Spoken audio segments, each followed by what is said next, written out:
Hello students, നമുക്ക് question ഡിസ്കഷനിലേക്ക് കടക്കാം. First question ഇലക്ട്രോസ്റ്റാറ്റിക്സിൽ നിന്നൊരു ക്വസ്റ്റ്യൻ ആണ്. ഇലക്ട്രിക് ഫീൽഡുമായിട്ട് റിലേറ്റ് ചെയ്തിട്ടുള്ള ഒരു ക്വസ്റ്റ്യൻ ആണ്. അത് ആക്ച്വലി ഒന്നും നമുക്ക് പ്രോബ്ലമായിട്ട് ചെയ്യാനുള്ള ഒരു ക്വസ്റ്റ്യൻ അല്ല, കോൺസെപ്റ്റ് ഓറിയൻറ്റഡ് ആയിട്ടുള്ള ഒരു ക്വസ്റ്റ്യൻ ആണ്. Figure shows electric field lines in which an electric dipole P is placed as shown. അപ്പോൾ അവിടെ ഒരു ഇലക്ട്രിക് ഫീൽഡ് കാണാം. ഇലക്ട്രിക് ഫീൽഡ് ലൈൻസ് കാണിച്ചിട്ടുണ്ട്. ആ ഇലക്ട്രിക് ഫീൽഡിനകത്ത് ഒരു ഇലക്ട്രിക് ഡൈപോൾ പ്ലേസ് ചെയ്തിരിക്കുന്നു. Which of the following statements is correct? ഏത് statement ആണ് കറക്റ്റ്? അതാണ് question. The dipole will not experience any force. The dipole will experience a force towards right. The dipole will experience a force towards left. The dipole will experience a force towards. അപ്പോൾ ഇങ്ങനെ ഒരു question വരുമ്പോൾ ആദ്യം നമ്മൾ തീരുമാനിക്കണം അവിടെ dipole net force experience ചെയ്യുമോ ഇല്ലയോ എന്ന് ആദ്യമേ ഡിസൈഡ് ചെയ്യണം. ഫോഴ്സ് എക്സ്പീരിയൻസ് ചെയ്യുമെങ്കിൽ പിന്നെ ആ ഫോഴ്സിൻ്റെ ഡയറക്ഷൻ കണ്ടുപിടിക്കേണ്ട കാര്യമുള്ളൂ. അപ്പം നമ്മൾ പഠിക്കുന്ന ഒരു കോൺസെപ്റ്റ് ഉണ്ട്. ഒരു ഇലക്ട്രിക് ഡൈപോൾ യൂണിഫോം ഇലക്ട്രിക് ഫീൽഡിൽ വെച്ചാൽ ആ ഇലക്ട്രിക് ഡൈപോൾ എന്ത് മാത്രമേ എക്സ്പീരിയൻസ് ചെയ്യൂ? ടോർക്ക് മാത്രമേ എക്സ്പീരിയൻസ് ചെയ്യൂ. പക്ഷേ ഒരു നോൺ യൂണിഫോം ഇലക്ട്രിക് ഫീൽഡിലാണ് വെക്കുന്നതെങ്കിൽ in addition to the torque there is a chance of net force. ശരിയല്ലേ? അപ്പോൾ ഇവിടെ ഈ ഇലക്ട്രിക് ഡൈപോൾ ഇരിക്കുന്നത് യൂണിഫോം ഇലക്ട്രിക് ഫീൽഡിലാണോ നോൺ യൂണിഫോം ഇലക്ട്രിക് ഫീൽഡിലാണോ എന്ന് നമ്മൾ നോക്കണം. യൂണിഫോം ഇലക്ട്രിക് ഫീൽഡ് ആണെങ്കിൽ ഇലക്ട്രിക് ഫീൽഡിനെ എങ്ങനെ റെപ്രസെൻറ്റ് ചെയ്യുക? ഇലക്ട്രിക് ലൈൻസ് വെച്ചിട്ടാണ്, അല്ലേ? Electric lines of force, electric field lines വെച്ചിട്ടാണ് ഇലക്ട്രിക് ഫീൽഡിനെ റെപ്രസെൻറ്റ് ചെയ്യുന്നത്. അപ്പോൾ ഇലക്ട്രിക് ഫീൽഡ് ലൈൻസ് എല്ലാം ഇങ്ങനെ പാരലലായിട്ട് അവർക്കിടയിലുള്ള സെപ്പറേഷൻ സെയിം ആയിട്ട് തന്നെ നിൽക്കുകയാണെങ്കിൽ ആ ഇലക്ട്രിക് ഫീൽഡ് കോൺസ്റ്റൻ്റ് ആണ്, യൂണിഫോം ആണെന്നാണല്ലോ നമ്മുടെ കൺവെൻഷൻ. അപ്പോൾ ഇവിടെ നോക്കുമ്പോൾ ഒരു കാര്യം മനസ്സിലായി. ഇവിടെ നിന്ന് റൈറ്റ് സൈഡിലേക്ക് പോകും തോറും ഇലക്ട്രിക് ഫീൽഡ് ലൈൻസ് തമ്മിലുള്ള ഗ്യാപ്പ് കൂടുന്നുണ്ട്, അല്ലെങ്കിൽ ഇലക്ട്രിക് ഫീൽഡ് ലൈൻസ് ഇങ്ങനെ ഡൈവേർജ് ചെയ്ത് വരുന്നുണ്ട്. ഇലക്ട്രിക് ഫീൽഡ് ലൈൻസ് ക്ലോസ് ആയിട്ട് നിന്നാൽ അവിടെ ഇലക്ട്രിക് ഫീൽഡ് സ്ട്രെങ്ത് കൂടുതലാണ്. ഇലക്ട്രിക് ഫീൽഡ് ലൈൻസിനിടയിലുള്ള സെപ്പറേഷൻ കൂടുന്നതിനനുസരിച്ച് ഇലക്ട്രിക് ഫീൽഡിൻ്റെ മാഗ്നിറ്റ്യൂഡ്, അതിൻ്റെ സ്ട്രെങ്ത് കുറയുന്നുണ്ട്. അപ്പോൾ ഒരു കാര്യം മനസ്സിലായി. -Q ഇരിക്കുന്ന സ്ഥലത്ത് സ്ട്രോങ് ആയിട്ടുള്ള ഇലക്ട്രിക് ഫീൽഡാണ്, +Q ഇരിക്കുന്ന സ്ഥലത്ത് കമ്പാരിറ്റീവ്ലി വീക്ക് ആയിട്ടുള്ള ഇലക്ട്രിക് ഫീൽഡ്. അപ്പോൾ -Qവും +Qവും എക്സ്പീരിയൻസ് ചെയ്യുന്നത് ഈക്വൽ ഫോഴ്സ് ആയിരിക്കുമോ? ആയിരിക്കില്ല. ഈക്വൽ ഫോഴ്സ് ആവണമെങ്കിൽ രണ്ട് ചാർജിൻ്റെയും ലൊക്കേഷനിൽ ആക്ട് ചെയ്യുന്ന ഇലക്ട്രിക് ഫീൽഡ് എങ്ങനെ ആയിരിക്കണം? ഈക്വൽ ആയിരിക്കണം. ഇവിടെ അൺഈക്വൽ ആയിട്ടുള്ള ഇലക്ട്രിക് ഫീൽഡാണ് -Qയിലും +Qയിലും ആക്ട് ചെയ്യുക. അതുകൊണ്ട് അൺഈക്വൽ ഫോഴ്സ് ആയിരിക്കും -Qയിലും +Qയിലും ആക്ട് ചെയ്യുക. അതുകൊണ്ട് എന്ത് സംഭവിക്കും? നെറ്റ് ഫോഴ്സ് ആ ഇലക്ട്രിക് ഡൈപോൾ എക്സ്പീരിയൻസ് ചെയ്യും എന്നുള്ളതിൽ സംശയമില്ല. അപ്പോൾ നെറ്റ് ഫോഴ്സ് എക്സ്പീരിയൻസ് ചെയ്യും, അത് നമ്മൾ കൺഫേം ചെയ്തു. ഇനി ആ നെറ്റ് ഫോഴ്സിൻ്റെ ഡിറക്ഷൻ എങ്ങോട്ടാണെന്ന് നോക്കണം. അപ്പോൾ നമ്മൾ എന്താ ആലോചിക്കേണ്ടത്? -Q ആണോ +Q ആണോ കൂടുതൽ ഫോഴ്സ് എക്സ്പീരിയൻസ് ചെയ്യുന്നതെന്ന് നോക്കുക.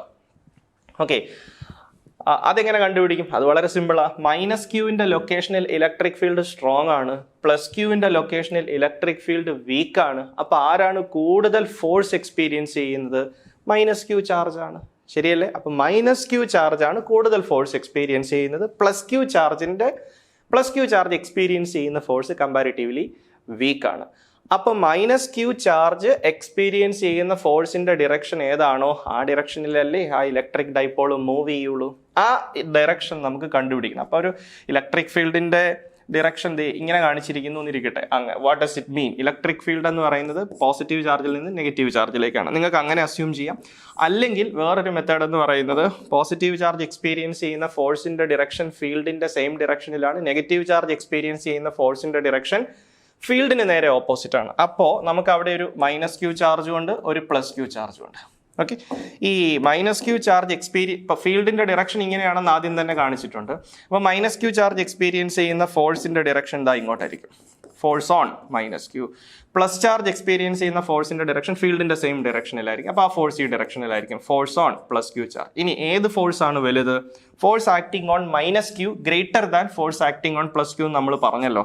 അപ്പോൾ ഈ ഫോഴ്സിനേക്കാൾ കൂടുതലായതുകൊണ്ട് ആ ഇലക്ട്രിക് ഡൈപോൾ ഏത് ഡിറക്ഷനിലായിരിക്കും മൂവ് ചെയ്യുക? വലിയ ഫോഴ്സിൻ്റെ ഡിറക്ഷനിലായിരിക്കും മൂവ് ചെയ്യുക, അതായത് ഈ ഡയറക്ഷനിലായിരിക്കും മൂവ് ചെയ്യുക. ഇതെന്ന് പറയുമ്പോൾ എങ്ങോട്ടാണ്? ടുവേർഡ്സ് ലെഫ്റ്റ് ആണ്, അല്ലേ?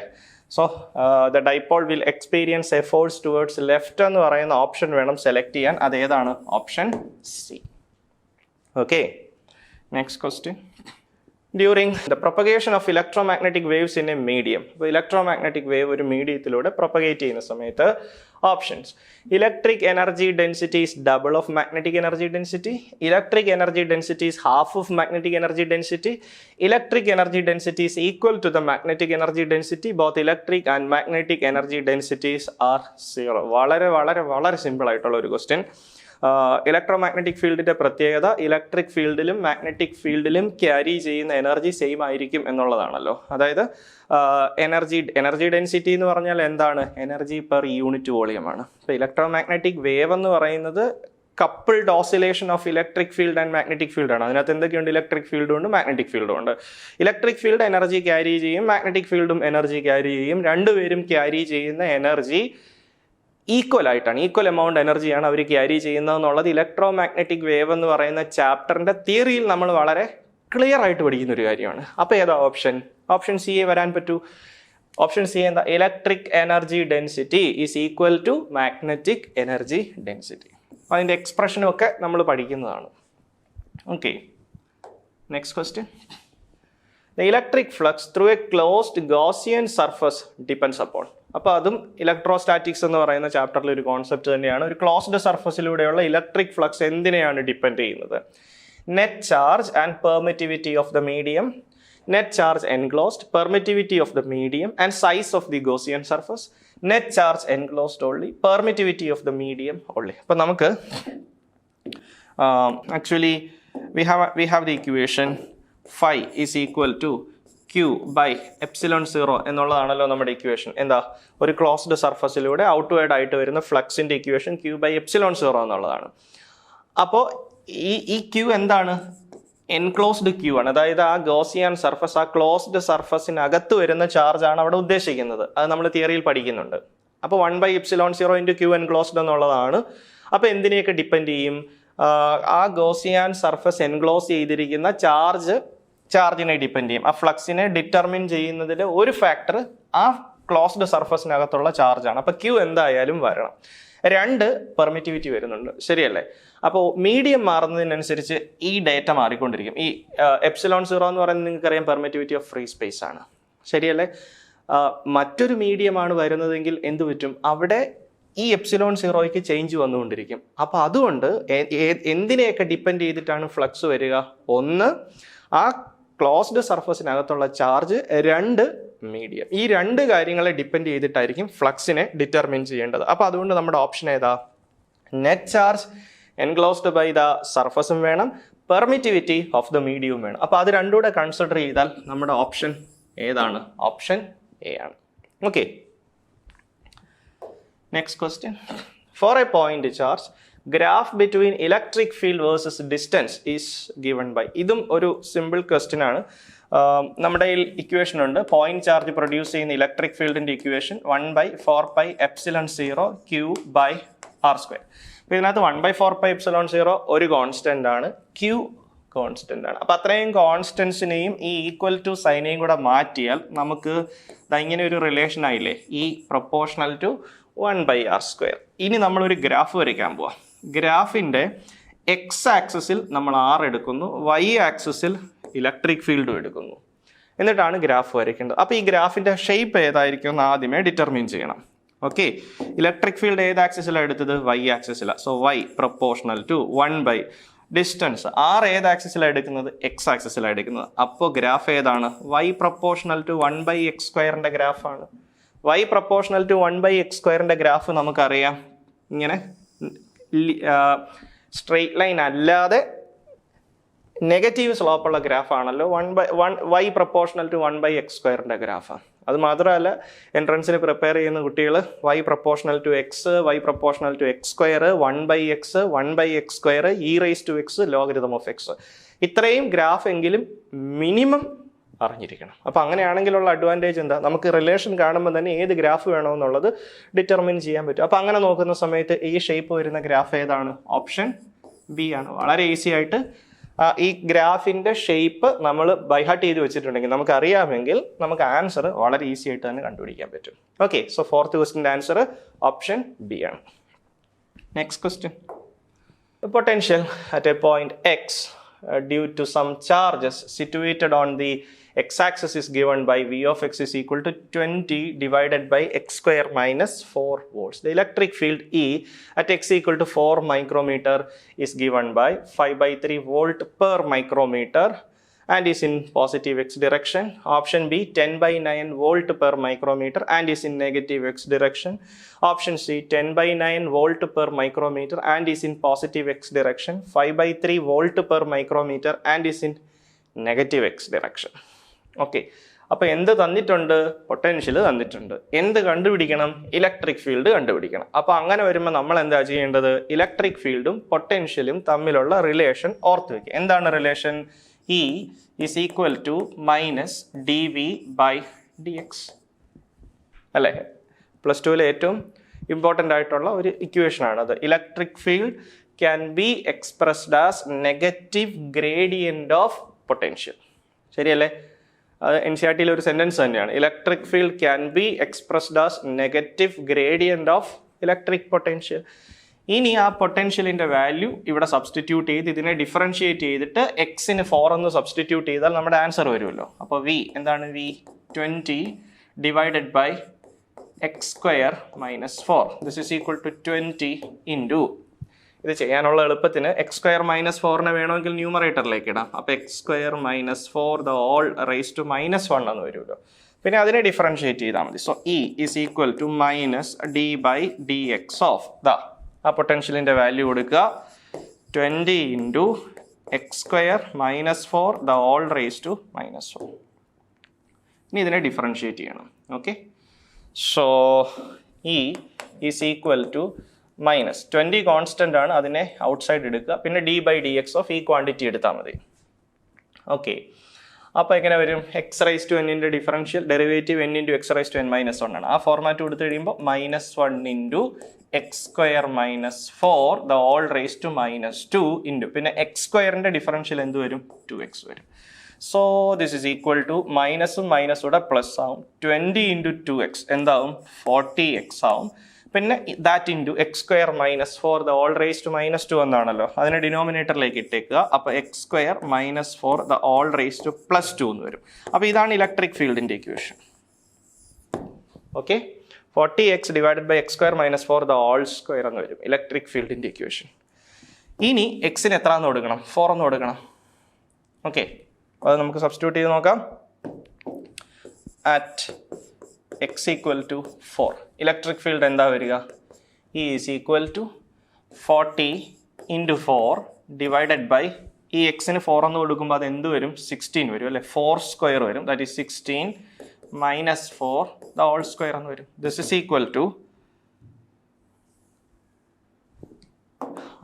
40 ഇൻറ്റു 4 160 ഡിവൈഡഡ് ബൈ 16 മൈനസ് 4 എന്താ? 12 ആണ്. 12 സ്ക്വയർ എത്രയാ? 144. ശരിയല്ലേ? ഇനി ഇതിന് നമുക്ക് പറ്റുന്നത് പോലെ സിംപ്ലിഫൈ ചെയ്യുക. ഇപ്പം ഞാൻ ചെയ്യുകയാണെങ്കിൽ പകുതി എടുത്താൽ 80/72 എന്ന് വരും അല്ലേ? എഗെയിൻ സിംപ്ലിഫിക്കേഷൻ കഴിയുമ്പം ഇതെന്ത് വരും? 40/36 എന്ന് വരും. എഗെയിൻ സിംപ്ലിഫിക്കേഷൻ കഴിയുമ്പോൾ ഇതെന്ത് വരും? 20/18 എന്ന് വരും. എഗെയിൻ കട്ട് ചെയ്യുമ്പോൾ ഇതെന്ത് വരും? 10/9 എന്ന് വരും. സോ 10/9 ആണ് ആൻസർ.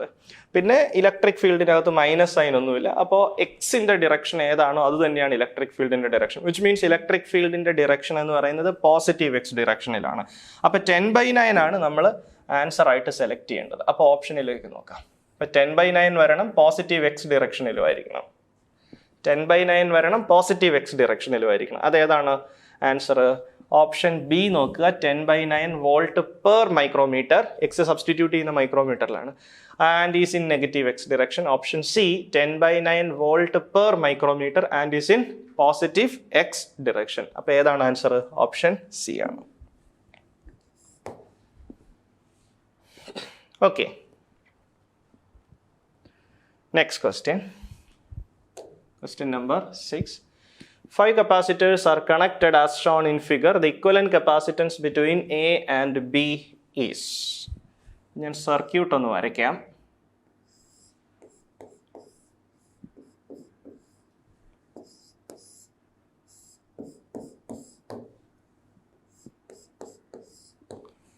എയും ബിയും. ഓക്കെ, കപ്പാസിറ്റൻസ് എത്രയൊക്കെയാണ്? ഇവിടെ ഒരു 1 മൈക്രോ ഫാരഡ് കപ്പാസിറ്റർ ഉണ്ട്, ഇവിടെ ഒരു 2 മൈക്രോ ഫാരഡ് കപ്പാസിറ്റർ ഉണ്ട്, എഗെയിൻ 2 മൈക്രോ ഫാരഡ് കപ്പാസിറ്റർ ഉണ്ട്, ഇവിടെ ഒരു 2 മൈക്രോ ഫാരഡ് കപ്പാസിറ്റർ ഉണ്ട്.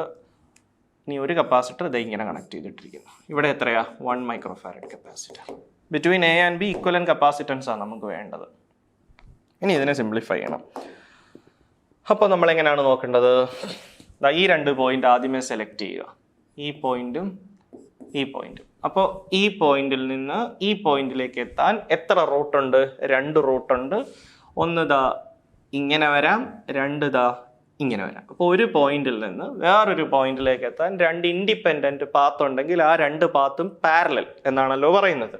അപ്പോൾ അങ്ങനെ വരുമ്പോൾ ദാ ഈ കാണുന്ന പാത്തും ഈ പാത്തും എങ്ങനെ കണക്റ്റഡായി? പാരലലായിട്ട് കണക്റ്റഡായി. അത് മാത്രമല്ല, ഈ 2 കപ്പാസിറ്ററും സെയിം റൂട്ടില്, സെയിം പാത്തില്, ഒരേ പാത്തിൽ കിടക്കുന്നവരെല്ലാം എങ്ങനെയാണ്? സീരീസ് ആണ്. അപ്പോൾ ഒരു കാര്യം ക്ലിയർ ആയി. ഈ 2 മൈക്രോ ഫാരഡും ഈ 2 മൈക്രോ ഫാരഡും എങ്ങനെ കണക്റ്റഡാ? സീരീസ് ആയിട്ട് കണക്റ്റഡാ. 2ഉം സീരീസ് ആണെങ്കിൽ എത്ര വരും? 1 വരും. അത് നിങ്ങൾക്ക് അറിയായിരിക്കും. ഐഡന്റിക്കൽ കപ്പാസിറ്റേഴ്സ് കണക്ട് ചെയ്യുമ്പോൾ CS is equal to C/N. ഇതാണ് ഫോർമുല അല്ലേ? N ഐഡന്റിക്കൽ കപ്പാസിറ്റേഴ്സ് സീരീസ് ആയിട്ട് കണക്ട് ചെയ്താൽ ടോട്ടൽ കപ്പാസിറ്റൻസിന്റെ ഫോർമുല C/N ആണ്. അപ്പം ഞാനിവിടെ കണക്ട് ചെയ്തത് 2 മൈക്രോ ഫാരഡ് ആണ്. അപ്പോൾ 2 മൈക്രോ ഫാരഡ് ഡിവൈഡഡ് ബൈ, അങ്ങനെ എത്ര 2 മൈക്രോ ഫാരഡ്? 1, 2, 2 2. അപ്പോൾ എത്ര വരും? 1 മൈക്രോ ഫാരഡ്. അപ്പോൾ എനിക്ക് എന്ത് ചെയ്യാം? ഈ 2 കപ്പാസിറ്റർ മാറ്റിയിട്ട് അതിന് പകരം ഒരു 1 മൈക്രോ ഫാരഡ് കപ്പാസിറ്റൻസ് കണക്ട് ചെയ്യാം. ഓക്കെ, അപ്പോൾ ഞാൻ അങ്ങനെ ചെയ്യാൻ പോവാണ്. അപ്പോൾ ഇങ്ങനെ 2 കപ്പാസിറ്റർ 2 മൈക്രോ ഫാരഡ് വരയ്ക്കുന്നതിന് പകരം ഒരു സിംഗിൾ കപ്പാസിറ്റർ വരച്ചാൽ മതി. ആ സിംഗിൾ കപ്പാസിറ്ററിന്റെ കപ്പാസിറ്റൻസ് 1 മൈക്രോ ഫാരഡ്. അപ്പോൾ സർക്യൂട്ട് വീണ്ടും സിംപ്ലിഫൈഡ് ആയി. അപ്പോൾ അങ്ങനെ നോക്കുമ്പോൾ ഒരു കാര്യം മനസ്സിലായി, ഈ 1 മൈക്രോ ഫാരഡും ഈ 1 മൈക്രോ ഫാരഡും എങ്ങനെ കണക്റ്റഡാ? പാരലൽ ആയിട്ട് കണക്റ്റഡാ. അപ്പോൾ പാരലൽ കോമ്പിനേഷനിൽ ഇക്വേഷൻ നമ്മുടെ കയ്യിലുണ്ട്. CP is equal to C1 plus C2. C1ഉം C2ഉം പാരലൽ ആണെങ്കിൽ ടോട്ടൽ കപ്പാസിറ്റൻസ് എന്ന് പറയുന്നത് C1 പ്ലസ് C2 ആണ്. അപ്പോൾ 1ഉം 1ഉം പാരലൽ ആയിട്ട് കണക്ട് ചെയ്താൽ ടോട്ടൽ കപ്പാസിറ്റൻസ് എത്ര വരും? 2 മൈക്രോ ഫാരഡ് വരും. അപ്പോൾ ഞാൻ എന്ത് ചെയ്യും? ഈ പോയിന്റിനും ഈ പോയിന്റിനും ഇടയിൽ 1ഉം 1ഉം പാരലൽ ആയിട്ട് കണക്ട് ചെയ്യുന്നതിന് പകരം ഒരു 2 മൈക്രോ ഫാരഡ് അങ്ങ് കണക്ട് ചെയ്താൽ പോരെ? അപ്പോൾ അങ്ങനെ ചെയ്യാൻ പോവാം. ഓക്കെ, വീണ്ടും സിംപ്ലിഫൈ ചെയ്യുന്നു. ഇങ്ങനെ 2 കപ്പാസിറ്റർ കണക്ട് ചെയ്യുന്നതിന് പകരം ഒരു കപ്പാസിറ്റർ കണക്ട് ചെയ്യും. ആ കപ്പാസിറ്ററിന്റെ കപ്പാസിറ്റൻസ് 2 മൈക്രോ ഫാരഡ് ആണ്. Okay, so 2 micro farad.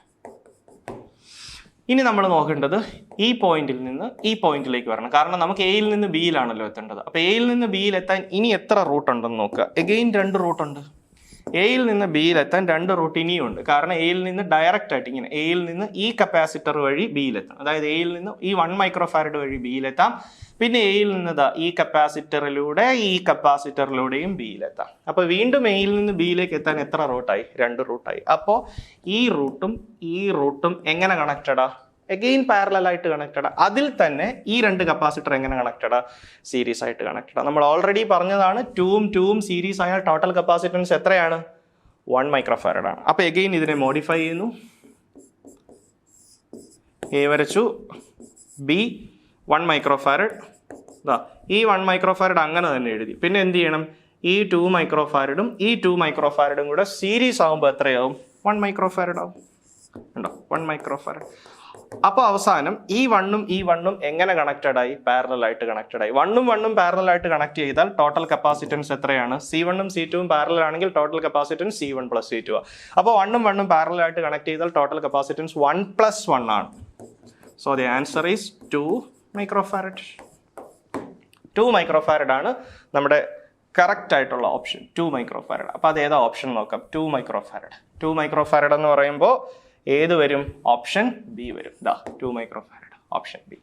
Okay, so 6th ക്വസ്റ്റ്യൻ്റെ ആൻസർ ഓപ്ഷൻ ബി ആണ്. Then moving on to the 7th question. A metallic shell has a point charge Q kept inside a cavity. Which of the following diagrams correctly represents the electric lines of force? അപ്പോൾ ഒരു ഷെല്ലുണ്ട്. Shell എന്ന് പറയുമ്പോൾ അതിനകത്തൊരു cavity ഉണ്ട്. ആ ക്യാവിറ്റിക്കകത്തൊരു charge ഉണ്ട്. Electric lines of force ആണ് നമ്മൾ ഐഡന്റിഫൈ ചെയ്യേണ്ടത്. കറക്റ്റ് ആയിട്ടുള്ള റെപ്രസെൻറ്റേഷൻ, ഇലക്ട്രിക് ലൈൻസ് ഓഫ് ഫോഴ്സിന്റെ കറക്റ്റ് ആയിട്ടുള്ള റെപ്രസെൻറ്റേഷൻ. ഓക്കെ, അതായത് ഓരോ ഫിഗറിലും എന്തൊക്കെ തെറ്റുകളുണ്ടെന്ന് നോക്കിയാലും മതി. അപ്പോൾ ഫസ്റ്റ് ഫിഗറിൽ നോക്കുക. അപ്പോൾ അല്ലെങ്കിൽ കുറച്ചുകൂടെ സിമ്പിൾ ആയിട്ട് പറഞ്ഞാൽ ഇതിപ്പോൾ ഇങ്ങനെ ഒരു ഷെല്ലുണ്ടെങ്കിൽ ഇവിടെ ഇപ്പോൾ ഇതിനകത്ത് എവിടെയെങ്കിലും ഒരു ചാർജ് വെച്ചാൽ ആ ചാർജ് പ്രൊഡ്യൂസ് ചെയ്യുന്ന ഇലക്ട്രിക് ലൈൻസ് ഓഫ് ഫോഴ്സ് എങ്ങനെ വരും? ആ ഇന്നർ സർഫസ് വഴി വരെ വരും. ബാക്കി ഇലക്ട്രിക് ലൈൻസ് ഓഫ് ഫോഴ്സ് എവിടെയാണ് വരുന്നത്? ഔട്ടർ സർഫസിൽ നിന്നാണ് നമ്മൾ ബാക്കി ഇലക്ട്രിക് ലൈൻസ് ഓഫ് ഫോഴ്സ് വരയ്ക്കേണ്ടത്. ശരിയല്ലേ? യെസ്. ബാക്കി ഇലക്ട്രിക് ലൈൻസ് ഓഫ് ഫോഴ്സ് വരയ്ക്കേണ്ടത് ഔട്ടർ സർഫസിൽ നിന്ന് പുറത്തേക്കായിട്ടാണ്. അപ്പോൾ ഇങ്ങനെയും ഒക്കെ ആയിട്ട് വേണം അടുത്ത ഇലക്ട്രിക് ലൈൻസ് ഓഫ് ഫോഴ്സ് വരുന്നത്. ഈ സ്ഥലങ്ങളിലൊന്നും ഇലക്ട്രിക് ലൈൻസ് ഓഫ് ഫോഴ്സ് നമുക്ക് വരയ്ക്കാൻ പറ്റില്ല. അതിനനുസരിച്ചിട്ടുള്ള ഫിഗർ വേണം നമ്മൾ സെലക്ട് ചെയ്യാൻ. അപ്പോൾ ഇവിടുത്തെ ഈ ഫസ്റ്റ് ഓപ്ഷൻ്റെ പ്രോബ്ലം മനസ്സിലായി കാണാം. ഇലക്ട്രിക് ലൈൻസ് ഓഫ് ഫോഴ്സ് എല്ലാം ആ കണ്ടക്ടറിനകത്തൂടെ, മെറ്റാലിക് ഷെൽ എന്ന് പറഞ്ഞു. മെറ്റൽ എന്ന് പറഞ്ഞിട്ടുണ്ടെങ്കിൽ കണ്ടക്ടറിനകത്ത് ഇലക്ട്രിക് ഫീൽഡ് എത്രയാ? 0. അപ്പോൾ കണ്ടക്ടറിനകത്ത് ഇലക്ട്രിക് ലൈൻസ് ഓഫ് ഫോഴ്സ് വരയ്ക്കില്ല. പക്ഷേ ഇവിടുത്തെ പ്രശ്നം കണ്ടോ, ആ കണ്ടക്ടറിനകത്തൂടെയാണ് ഇലക്ട്രിക് ലൈൻസ് ഓഫ് ഫോഴ്സ് വരച്ചിരിക്കുന്നത്. അപ്പോൾ ഇത് തെറ്റല്ലേ? യെസ്. അപ്പോൾ അതെടുക്കാൻ പറ്റില്ല. ഓക്കെ, ദെൻ ഇവിടെ നോക്കുക.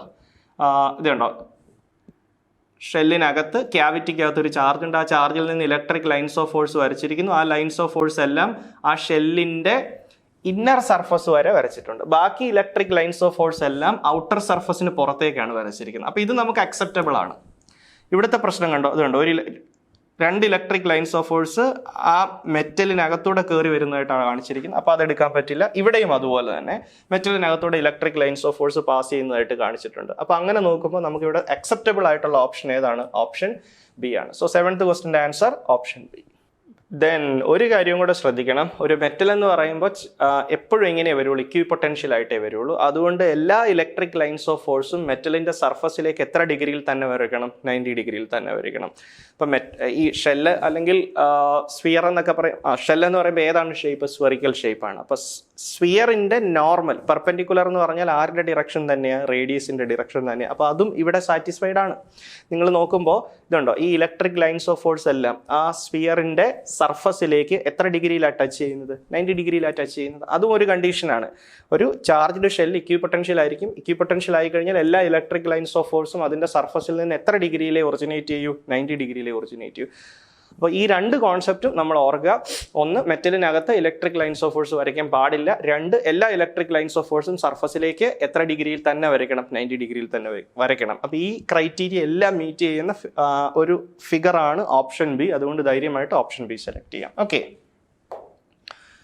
Next question. Given below are 2 statements labelled as statement P and statement Q. അപ്പോൾ രണ്ട് സ്റ്റേറ്റ്മെന്റ് തന്നിട്ടുണ്ട്. Statement P. The capacitance of a parallel plate capacitor increases when a dielectric constant of medium between the plates. ചെറിയൊരു correction ഉണ്ട്. Capacitance of parallel plate capacitor is directly proportional to dielectric constant of medium between the plates. അപ്പോൾ എനിക്ക് തോന്നുന്നത് question ഇങ്ങനെയാണ് ഉദ്ദേശിച്ചിരിക്കുന്നത്. The capacitance of a parallel plate capacitor increases. ഒരു കപ്പാസിറ്ററിന്റെ capacitance increase ചെയ്യും എപ്പോൾ? When A dielectric material is placed എന്നാണ് ഉദ്ദേശിക്കുന്നത്. അപ്പോൾ കപ്പാസിറ്ററിൻ്റെ പാരലൽ പ്ലേറ്റ് കപ്പാസിറ്ററിൻ്റെ രണ്ട് പ്ലേറ്റിനും ഇടയിലുള്ള ഫ്രീ സ്പേസിൽ ഒരു ഡൈഇലക്ട്രിക് മെറ്റീരിയൽ വെച്ചാൽ കപ്പാസിറ്ററിൻ്റെ കപ്പാസിറ്റൻസ് ഇൻക്രീസ് ചെയ്യും എന്നുള്ളതാണ് first option. Okay, second option അതിൻ്റെ റീസൺ ആയിട്ട് പറയുന്നത് capacitance of parallel plate capacitor is directly proportional to dielectric constant of medium between the plates. ഒരു കപ്പാസിറ്ററിന്റെ കപ്പാസിറ്റൻസ് എന്ന് പറയുന്നത് രണ്ട് പ്ലേറ്റിനും ഇടയിലുള്ള ഡൈഇലക്ട്രിക് മെറ്റീരിയലിന്റെ ഡൈഇലക്ട്രിക് കോൺസ്റ്റന്റിന് ഡയറക്ട്ലി പ്രൊപ്പോർഷണൽ ആണ്. അപ്പം നമ്മൾ effect of dielectric on capacitance എന്ന് പറഞ്ഞിട്ടാണ് ആ ടോപ്പിക്ക് പഠിക്കുന്നത്. ശരിയല്ലേ? എങ്ങനെയാണ്? C dash is equal to K into C. ഇതാണ് നമ്മുടെ ഇക്വേഷൻ. അതായത് ഡൈഇലക്ട്രിക് ഇല്ലാതെ വരുന്ന കേസിലുള്ള കപ്പാസിറ്റൻസ് ആണ് സി. ഡൈഇലക്ട്രിക് വെച്ച് കഴിയുമ്പോൾ ഉള്ള കപ്പാസിറ്റൻസ് ആണ് സി ഡാഷ്. അതായത് capacitance with dielectric C dash ആണ്, കപ്പാസിറ്റൻസ് വിത്തൗട്ട് ഡൈഇലക്ട്രിക് സി ആണ്, കെ ഡൈഇലക്ട്രിക് കോൺസ്റ്റന്റും ആണ്. ശരിയല്ലേ? യെസ്. സി ഡാഷ് എന്താണ്? Capacitance without dielectric. സി എന്താണ്? സി ഡാഷ് എന്താണ്? Capacitance with dielectric material.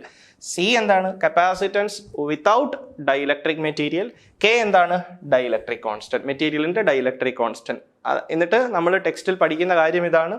ഒരു ഡൈഇലക്ട്രിക് മെറ്റീരിയൽ വെച്ച് കഴിയുമ്പോൾ ആ കപ്പാസിറ്ററിൻ്റെ കപ്പാസിറ്റൻസ് ഒറിജിനലി ഉണ്ടായിരുന്ന കപ്പാസിറ്റൻസിൻ്റെ എത്ര ടൈംസ് കൂടും? ആ മെറ്റീരിയലിൻ്റെ ഡൈഇലക്ട്രിക് കോൺസ്റ്റന്റ് എത്രയാണോ അത്രയും ടൈംസ് കൂടും എന്നുള്ളതാണല്ലോ നമ്മുടെ കൺക്ലൂഷൻ. ഇപ്പോൾ ഉദാഹരണത്തിന് ഡൈഇലക്ട്രിക് മെറ്റീരിയലിൻ്റെ ഡൈഇലക്ട്രിക് കോൺസ്റ്റന്റ് 2 ആണെങ്കിൽ കപ്പാസിറ്റൻസ് എത്ര ടൈം കൂടും? 2 ടൈംസ് കൂടും. ഡൈഇലക്ട്രിക് മെറ്റീരിയലിൻ്റെ ഡൈഇലക്ട്രിക് കോൺസ്റ്റന്റ് 3 ആണെങ്കിൽ കപ്പാസിറ്റൻസ് എത്ര തവണ കൂടും? 3 ടൈംസ് കൂടും. അപ്പോൾ നമ്മുടെ ഇവിടെ രണ്ട് സ്റ്റേറ്റ്മെൻറ്റും കറക്റ്റാണ്. അതായത് ഡൈഇലക്ട്രിക് വെച്ച് കഴിയുമ്പോൾ കപ്പാസിറ്ററിൻ്റെ കപ്പാസിറ്റൻസ് കൂടും എന്നുള്ളത് കറക്റ്റാണ്. അതിന് കാരണം ഡൈഇലക്ട്രിക് വെക്കുമ്പോൾ ഉള്ള കപ്പാസിറ്റൻസ് എന്ന് പറയുന്നത് ആ മെറ്റീരിയലിൻ്റെ ഡൈഇലക്ട്രിക് കോൺസ്റ്റന്റിന് ഡയറക്ട്ലി പ്രൊപ്പോർഷണൽ തന്നെയാണ്. സി ഡാഷും കെയും ഡയറക്ട്ലി പ്രൊപ്പോർഷണൽ ആണ്. അപ്പോൾ സ്റ്റേറ്റ്മെന്റ് പിയും ശരിയാണ്, സ്റ്റേറ്റ്മെന്റ് ക്യൂവും ശരിയാണ്. അപ്പോൾ നമുക്ക് സെലക്ട് ചെയ്യാൻ പറ്റുന്ന ഓപ്ഷൻ ഏതാണ്? ഓപ്ഷൻ സി ആണ്. Both P and Q are true. Okay, next question number 9.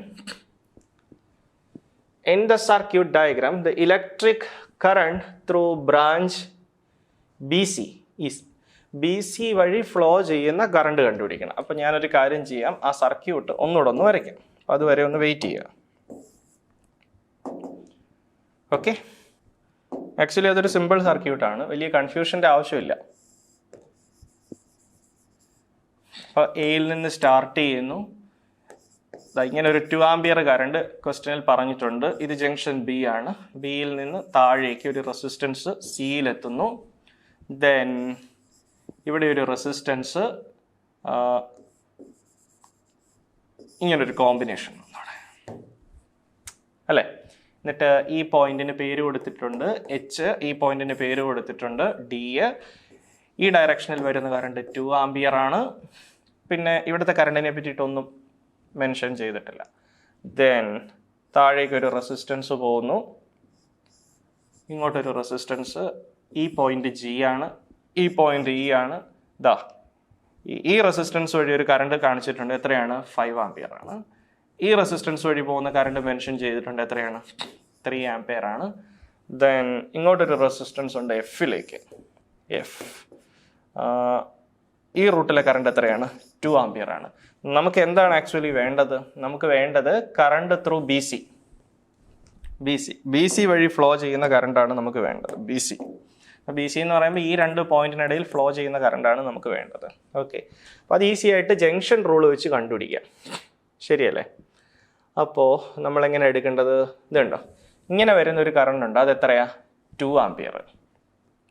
Okay, then ഈ ബ്രാഞ്ചിൽ വരുന്ന ഒരു കറണ്ട് ഉണ്ട്, എത്രയാ? 2 ആംപിയർ. ദെൻ ഇങ്ങോട്ട് എത്രയാ? 5 ആംപിയർ. അപ്പോൾ ഇങ്ങനെ 2 ആംപിയർ വരുന്നു, ഇങ്ങനെ 2 ആംപിയർ വരുന്നു. എന്നിട്ട് ആ 2 കറണ്ടും കൂടെ താഴേക്ക് ഫ്ലോ ചെയ്തേ പറ്റൂ. ശരിയല്ലേ? അപ്പോൾ 2 ആംപിയറും 2 ആംപിയറും കൂടെ ജോയിൻ ചെയ്താൽ എത്ര വരും? 4 ആംപിയർ. എന്നിട്ട് ബാലൻസ്ഡ് ആയോ എന്ന് ചെക്ക് ചെയ്തിട്ട് വേണം നമ്മൾ ആൻസർ കൺഫേം ചെയ്യാൻ. അപ്പോൾ 4 ആംപിയർ. അപ്പോൾ ഈ റൂട്ടിൽ ഒരു കറണ്ട് വന്നേ പറ്റൂ. ആ കറണ്ട് എത്രയായിരിക്കും? 1 ആംപിയർ ആയിരിക്കും. എന്തുകൊണ്ടാണ്? നമുക്ക് താഴേക്ക് ഫ്ലോ ചെയ്യേണ്ട കറണ്ട് 5 ആംപിയർ. അപ്പോൾ ഈ 4 ആംപിയറിൻ്റെ കൂടെ അഡീഷണൽ ആയിട്ട് ഒരു കറണ്ട് കൂടെ വന്നാലേ 5 ആംപിയർ വരും. അപ്പോൾ 4ൻ്റെ കൂടെ എത്ര കൂടെ ജോയിൻ ചെയ്താൽ 5 ആകും? എക്സ്ട്രാ 1 ആംപിയർ വേണം. അപ്പോൾ ആ 1 ആംപിയറും കൂടെ വന്നിട്ട് ഇവിടെ 5 ആംപിയർ ആയി. ആ 5 ആംപിയർ ഈ പോയിന്റിൽ വെച്ച് വീണ്ടും സ്പ്ലിറ്റ് ചെയ്തിട്ട് ഇങ്ങോട്ട് 2 ആംപിയർ, ഇങ്ങോട്ട് 3 ആംപിയർ. 3 + 2 5 ആണ്. അപ്പോൾ അത് കറക്റ്റായിട്ട് ബാലൻസ് ചെയ്തു. സോ ബിയിൽ നിന്ന് സിയിലേക്ക് പോകുന്ന കറണ്ട് കൺഫേം ചെയ്യാം, എത്ര ആംപിയർ തന്നെയാണ്? 4 ആംപിയർ തന്നെയാണ്. അപ്പോൾ 4 ആംപിയർ എന്ന് പറയുന്ന ഓപ്ഷൻ സെലക്ട് ചെയ്യണം. അതേതാണ്? ഓപ്ഷൻ സി ആണ്, 4 ampere. Option C, option C ആണ് 4 ആംപിയർ. 9th ക്വസ്റ്റിൻ്റെ answer option C. Okay, question number 10. A compass needle is placed above a straight conducting wire.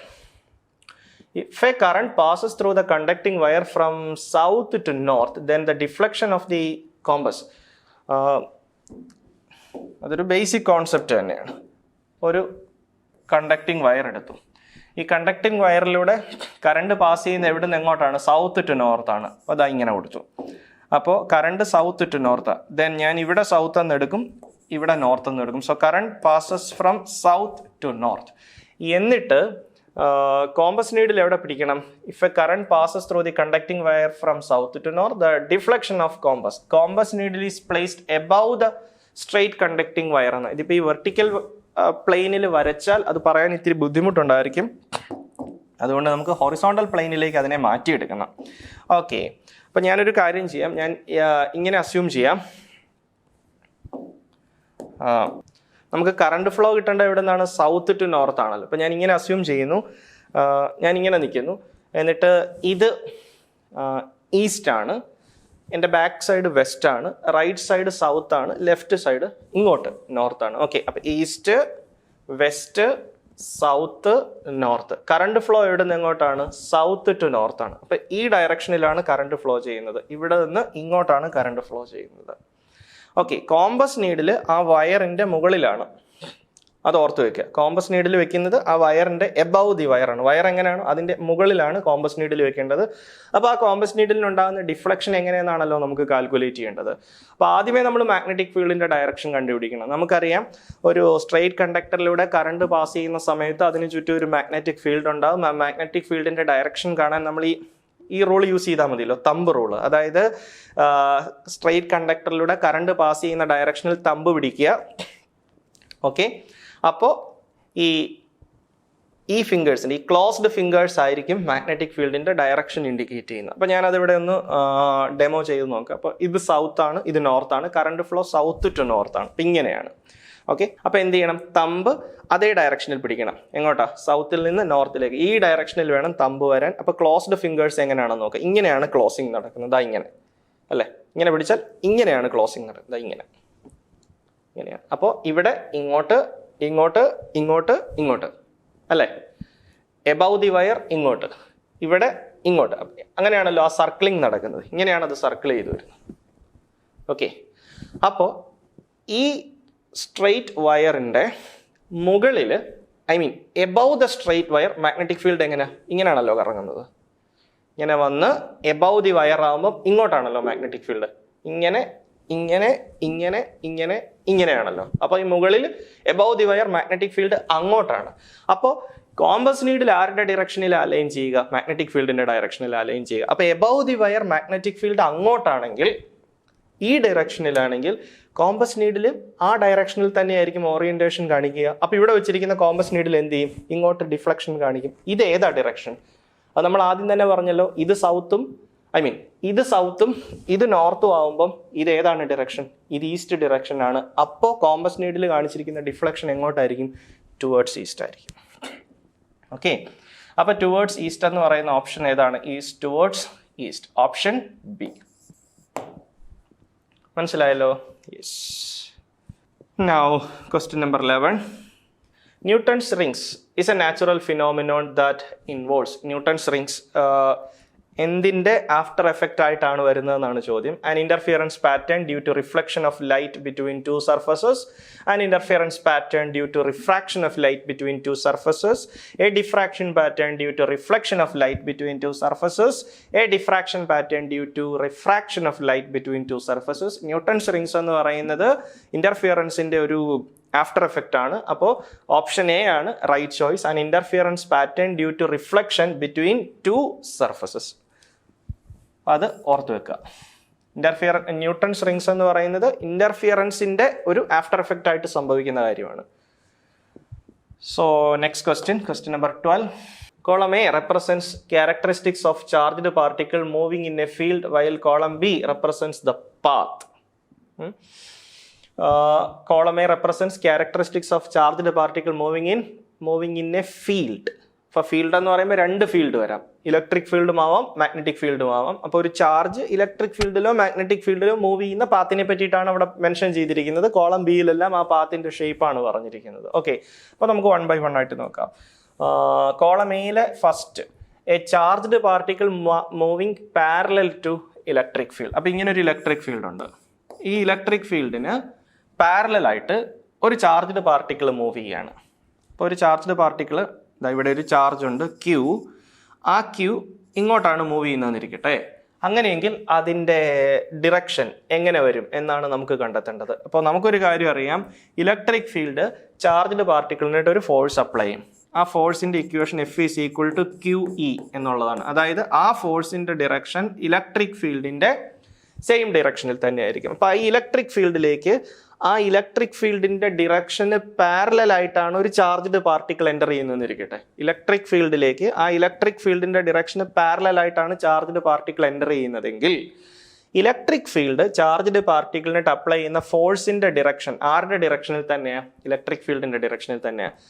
Negative ചാർജാണ് enter ചെയ്യുന്നതെന്ന് പറഞ്ഞിട്ടില്ല. അപ്പോൾ ചാർജ് ഏത് ചാർജായിട്ട് അസ്യൂം ചെയ്യാം? പോസിറ്റീവ് ചാർജായിട്ട് അസ്യൂം ചെയ്യാം. നമുക്കറിയാം ഇലക്ട്രിക് ഫീൽഡ് പോസിറ്റീവ് ചാർജിന് കൊടുക്കുന്ന ഫോഴ്സിന്റെ ഡിറക്ഷൻ ഇലക്ട്രിക് ഫീൽഡിന്റെ ഡിറക്ഷനിൽ തന്നെയാണ്. അപ്പോൾ പോസിറ്റീവ് ചാർജ് എങ്ങോട്ട് മൂവ് ചെയ്യും? ഇലക്ട്രിക് ഫീൽഡിന്റെ സെയിം ഡിറക്ഷനിൽ മൂവ് ചെയ്യും. അപ്പോൾ ഇലക്ട്രിക് ഫീൽഡിന് പാരലൽ ആയിട്ടാണ് ചാർജ് ഇലക്ട്രിക് ഫീൽഡിലേക്ക് എൻ്റർ ചെയ്തതെങ്കിൽ ആ ഫീൽഡിന്റെ സെയിം ഡിറക്ഷനിൽ തന്നെയാണ് അതിന് അഡീഷണൽ ആയിട്ട് ഫോഴ്സ് കിട്ടുന്നത്. അപ്പോൾ അതെന്ത് ചെയ്യും? സെയിം ഡിറക്ഷനിൽ തന്നെ പ്രൊപ്പഗേറ്റ് ചെയ്യും, സെയിം ഡിറക്ഷനിൽ പ്രൊസീഡ് ചെയ്യും. അപ്പോൾ അതിന്റെ പാത്തിന്റെ ഷേപ്പ് എന്തായിരിക്കും? പാത്തിന് ഷേപ്പ് ചേഞ്ച് ഒന്നും വരില്ല.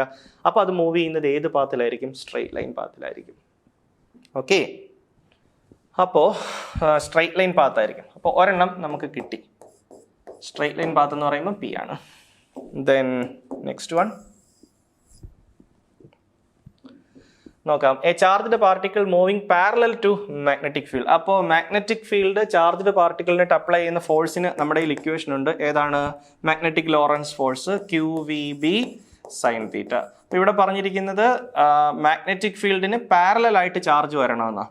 മാഗ്നറ്റിക് ഫീൽഡിന് പാരലൽ ആയിട്ട് ചാർജ് വരിക എന്ന് പറഞ്ഞാൽ വെലോസിറ്റിക്കും മാഗ്നറ്റിക് ഫീൽഡിനും ഇടയിലുള്ള ആംഗിൾ എത്ര ഡിഗ്രിയാണ്? 0 ഡിഗ്രിയാണ്. അപ്പോൾ ഇവിടെ എന്ത് വരും? sin 0 വരും. sin 0 എത്രയാണ്? 0 ആണ്. ശരിയല്ല? അപ്പോൾ F equal to QVB into 0 എന്ന് വരും. അപ്പോൾ ആ ഫോഴ്സ് എത്രയാണ്? 0 ആണ്. അപ്പോൾ മാഗ്നറ്റിക് ഫീൽഡിന് പാരലായിട്ടാണ് ചാർജ് വരുന്നതെങ്കിൽ മാഗ്നറ്റിക് ഫീൽഡ് ചാർജിനിട്ട് അപ്ലൈ ചെയ്യുന്ന ഫോഴ്സ് എത്രയാണ്? 0 ആണ്. അപ്പോൾ ഫോഴ്സ് ഒന്നും എക്സ്പീരിയൻസ് ചെയ്യുന്നില്ലെങ്കിൽ പിന്നെ ആ ചാർജിന്റെ ഡിറക്ഷന്, ആ ചാർജിന്റെ പാത്തിന് ചേഞ്ച് വരുമോ? ചേഞ്ച് വരില്ല. അപ്പോൾ ആ ചാർജ് എന്ത് ചെയ്യും? അത് ഏത് ഡിറക്ഷനിൽ എൻ്റർ ചെയ്തോ സെയിം ഡിറക്ഷനിൽ തന്നെ അത് പ്രൊസീഡ് ചെയ്യും. അപ്പോൾ മാഗ്നറ്റിക് ഫീൽഡിന് പാരലായിട്ടാണ് അത് വന്നതെങ്കിൽ അത് പാരലായിട്ട് തന്നെ അത് മുന്നോട്ട് പോകും. ശരിയല്ലേ? അങ്ങനെ വരുമ്പോൾ സെക്കൻഡ് കേസിലും പാരലൽ, അതായത് മാഗ്നറ്റിക് ഫീൽഡിന് പാരലായിട്ട് കയറിയാൽ പാരലായിട്ട് തന്നെ പോകണമെന്ന് പറഞ്ഞിട്ടുണ്ടെങ്കിൽ അതിൻ്റെ പാത്തിന് ചേഞ്ച് വരില്ല. അപ്പോൾ അത് ഏത് പാത്താണ്? അത് സ്ട്രെയിറ്റ് ലൈൻ പാത്ത് തന്നെയാണ്. അപ്പോൾ എഗെയിൻ സെക്കൻഡ് കേസിലും സ്ട്രെയിറ്റ് ലൈൻ ആയതുകൊണ്ട് പി തന്നെ വരും. Third one, a charged particle moving perpendicular to electric field. Okay, charged particle moving perpendicular to electric field. അപ്പോൾ അതെങ്ങനെയാണ് നമ്മൾ നോക്കേണ്ടത്? അപ്പോൾ ഒരു ഇലക്ട്രിക് ഫീൽഡ് ഉണ്ട് ഈ ഡിറക്ഷനിൽ. ഓക്കെ, അതിന് പെർപെൻഡിക്കുലർ ആയിട്ടാണ് ഒരു ചാർജ്ഡ് പാർട്ടിക്കിൾ എൻ്റർ ചെയ്യുന്നത്. ഇങ്ങനെ ഒരു ചാർജ് ഈ ഡിറക്ഷനിലാണ് കയറി വരുന്നത്. ഓക്കെ, അപ്പോൾ അതിൻ്റെ വെലോസിറ്റിയുടെ ഡിറക്ഷൻ ഇങ്ങനെയാണ്. പക്ഷേ ഇലക്ട്രിക് ഫീൽഡിൻ്റെ ഡിറക്ഷൻ ഇങ്ങോട്ടാണ്. ഇലക്ട്രിക് ഫീൽഡിൻ്റെ ഡിറക്ഷൻ എങ്ങോട്ടാണോ ആ ഡിറക്ഷനിൽ ആ ചാർജ്ഡ് പാർട്ടിക്കിൾ എന്ത് ചെയ്യും? ഫോഴ്സ് എക്സ്പീരിയൻസ് ചെയ്യും. So the charged particle experiences a force in this way. അപ്പോൾ already it is having velocity in this direction plus ഈ ഡിറക്ഷനിൽ അഡീഷണൽ ഫോഴ്സ് കൂടെ വരും. ഓക്കെ, അപ്പോൾ ഒരു കാര്യം മനസ്സിലാക്കണം, ഈ ഡിറക്ഷനിലെ വെലോസിറ്റി കോൺസ്റ്റന്റ്, കാരണം ആ ഡിറക്ഷനിൽ ഫോഴ്സ് ഇല്ല. പക്ഷേ ഈ ഡിറക്ഷനിൽ ഫോഴ്സ് ഉണ്ട്. ഫോഴ്സ് ഉണ്ടെന്ന് പറയുമ്പോൾ എന്താണ്? ഈ ഡിറക്ഷനിൽ ആക്സിലറേഷൻ ഉണ്ട്. അപ്പോൾ ഈ ഡിറക്ഷനിൽ കോൺസ്റ്റന്റ് വെലോസിറ്റിയിലുള്ള മോഷനാണ് ചാർജ്ഡ് പാർട്ടിക്കിളിനുള്ളതെങ്കിൽ ഈ ഡിറക്ഷനിൽ ഇലക്ട്രിക് ഫീൽഡിന്റെ ഫോഴ്സ് എക്സ്പീരിയൻസ് ചെയ്യുന്നത് കൊണ്ട് ആക്സിലറേഷനും സംഭവിക്കും. അപ്പോൾ ഒരു ഡിറക്ഷനിൽ കോൺസ്റ്റന്റ് സ്പീഡിലുള്ള മോഷനും പെർപെൻഡിക്കുലർ ഡിറക്ഷനിൽ ആക്സിലറേറ്റഡ് മോഷനും വരുമ്പോൾ ഇത് രണ്ടുകൂടെ കമ്പൈൻ ചെയ്താൽ പാത്തിന്റെ ഷേപ്പ് പാരാബോളിക് പാത്തായിട്ട് വരും. അപ്പോൾ charged particle moving perpendicular to electric field follow ചെയ്യുന്ന പാത്ത് പാരാബോളിക് പാത്താണ്. അപ്പോൾ തേർഡ് കേസിൽ പരാബോള എന്നുള്ളത് ഏതാണ്? എസ് ആണ്. ഓക്കെ, ഇനി fourth one, charged particle moving perpendicular to magnetic field. എല്ലാവർക്കും അറിയാം മാഗ്നറ്റിക് ഫീൽഡിന് പെർപെൻഡിക്കുലർ ആയിട്ട് എൻ്റർ ചെയ്യുന്ന ചാർജ് എന്ത് മോഷൻ പെർഫോം ചെയ്യും? സർക്കുലർ മോഷൻ പെർഫോം ചെയ്യും. അപ്പോൾ അത് നമ്മുടെ തിയറിയിൽ ഡയറക്റ്റ് ആയിട്ട് നമ്മൾ പഠിക്കുന്ന കാര്യമാണ്. അപ്പോൾ ഫോർത്ത് കേസിൽ സർക്കിൾ എന്ന് പറയുമ്പോൾ ക്യൂ. അപ്പോൾ 1-ന് P, 2-ന് P, third option S, last one Q. ഏതാണ്? ഈ കാണുന്ന ഫസ്റ്റ് വൺ ആണ്. അപ്പോൾ നമ്മൾ അവിടെ സെലക്ട് ചെയ്യേണ്ടത് എ ആണ്.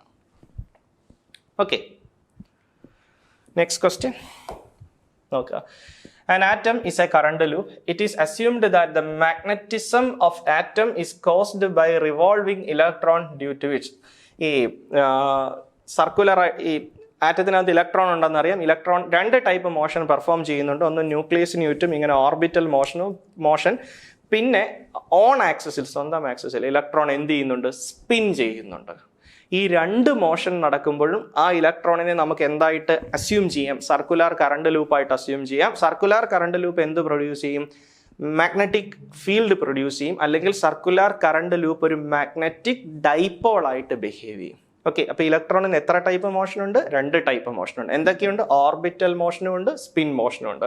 ഓർബിറ്റൽ മോഷൻ കാരണം ഇലക്ട്രോൺ ഒരു സർക്കുലർ ലൂപ്പായിട്ട് ആക്ട് ചെയ്യും, അതായത് ഒരു മാഗ്നറ്റിക് ഡൈപോൾ ആയിട്ട് ആക്ട് ചെയ്യും. അതുപോലെ സ്പിൻ മോഷൻ കാരണവും ഇലക്ട്രോൺ ഒരു സർക്കുലർ ലൂപ്പായിട്ട്, സർക്കുലർ കറണ്ട് ലൂപ്പായിട്ട് ആക്ട് ചെയ്യും, അതായത് ഒരു മാഗ്നറ്റിക് ഡൈപോൾ ആയിട്ട് ആക്ട് ചെയ്യും. അപ്പോൾ ഇവിടെ ചോദിച്ചിരിക്കുന്നത്, it is assumed that magnetism of atom is caused by revolving electron due to its. ഇലക്ട്രോണിന്റെ എന്ത് മോഷനാണ് മാഗ്നറ്റിക് ഡൈപോൾ മൊമെന്റ് പ്രൊഡ്യൂസ് ചെയ്യുന്നതെന്നാണ് ചോദ്യം. Orbital motion, spin motion, both A and B, none of this. Spin മോഷനും contribution ഉണ്ട്, orbital മോഷനും contribution ഉണ്ട്. അപ്പൊ നമ്മൾ സെലക്ട് ചെയ്യേണ്ട ആൻസർ ഓപ്ഷൻ സി ആണ്. 13th question is C. Okay. So next question number 14. The angle between magnetic meridian and geographical meridian is known as. അതൊരു direct question ആണ്.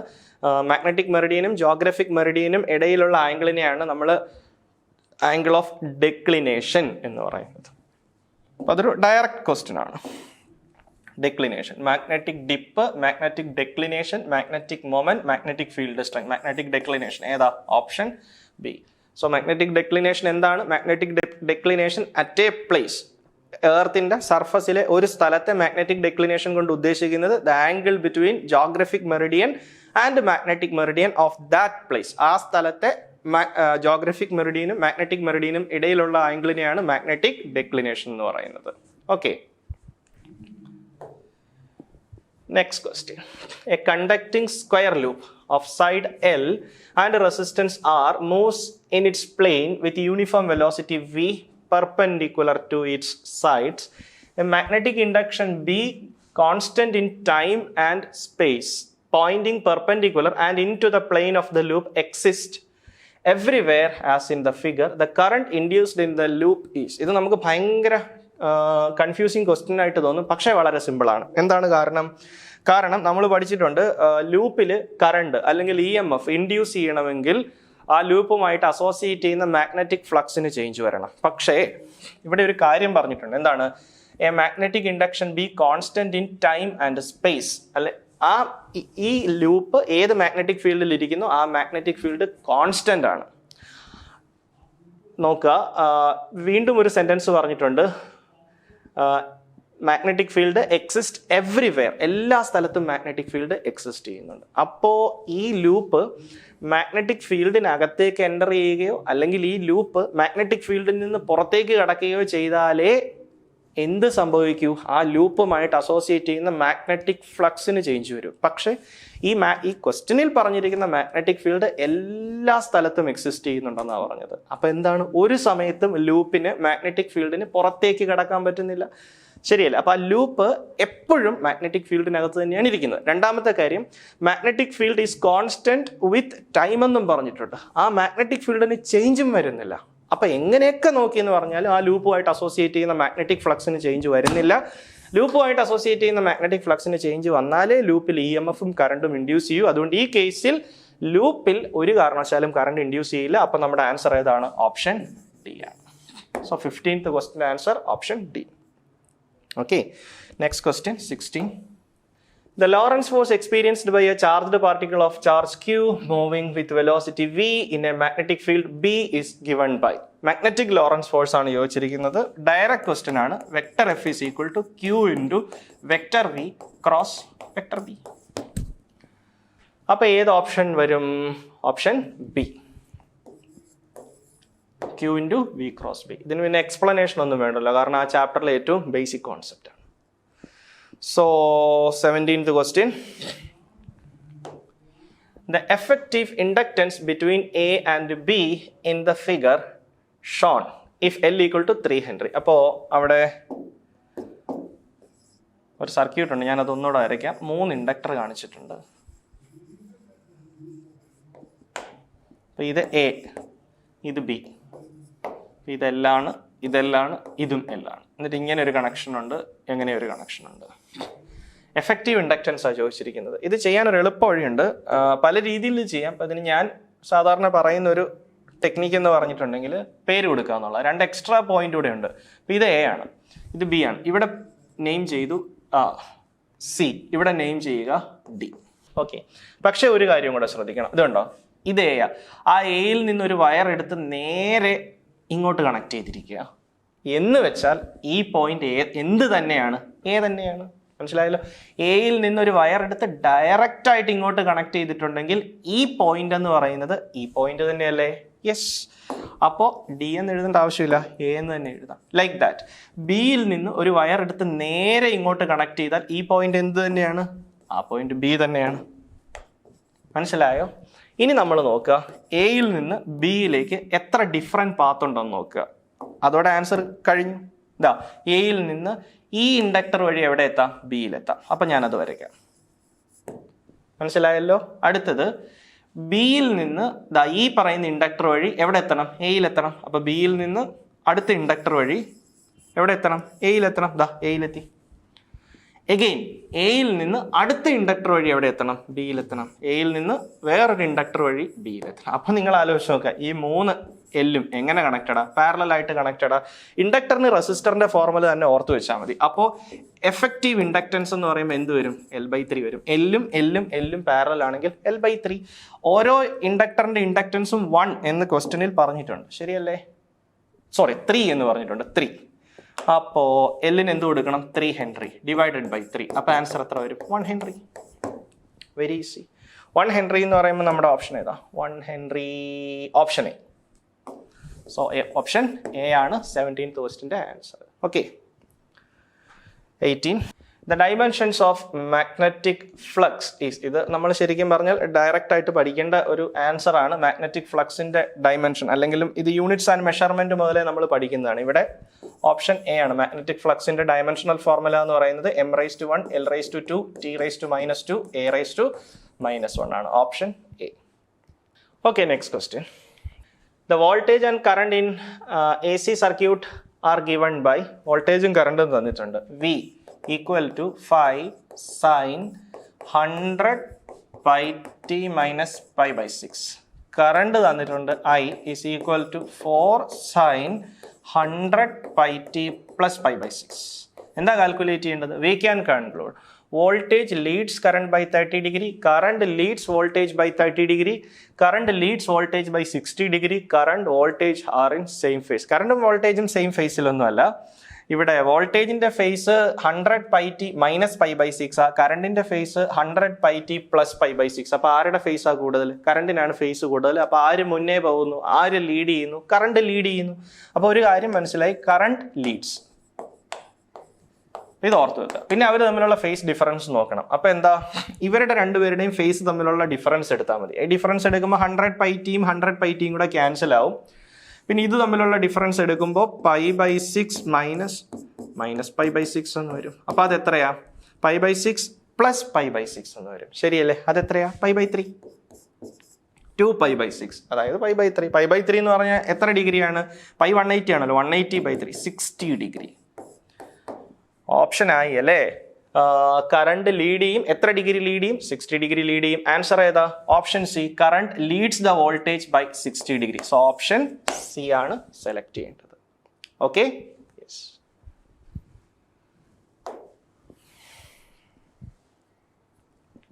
Next question. The power dissipated in LCR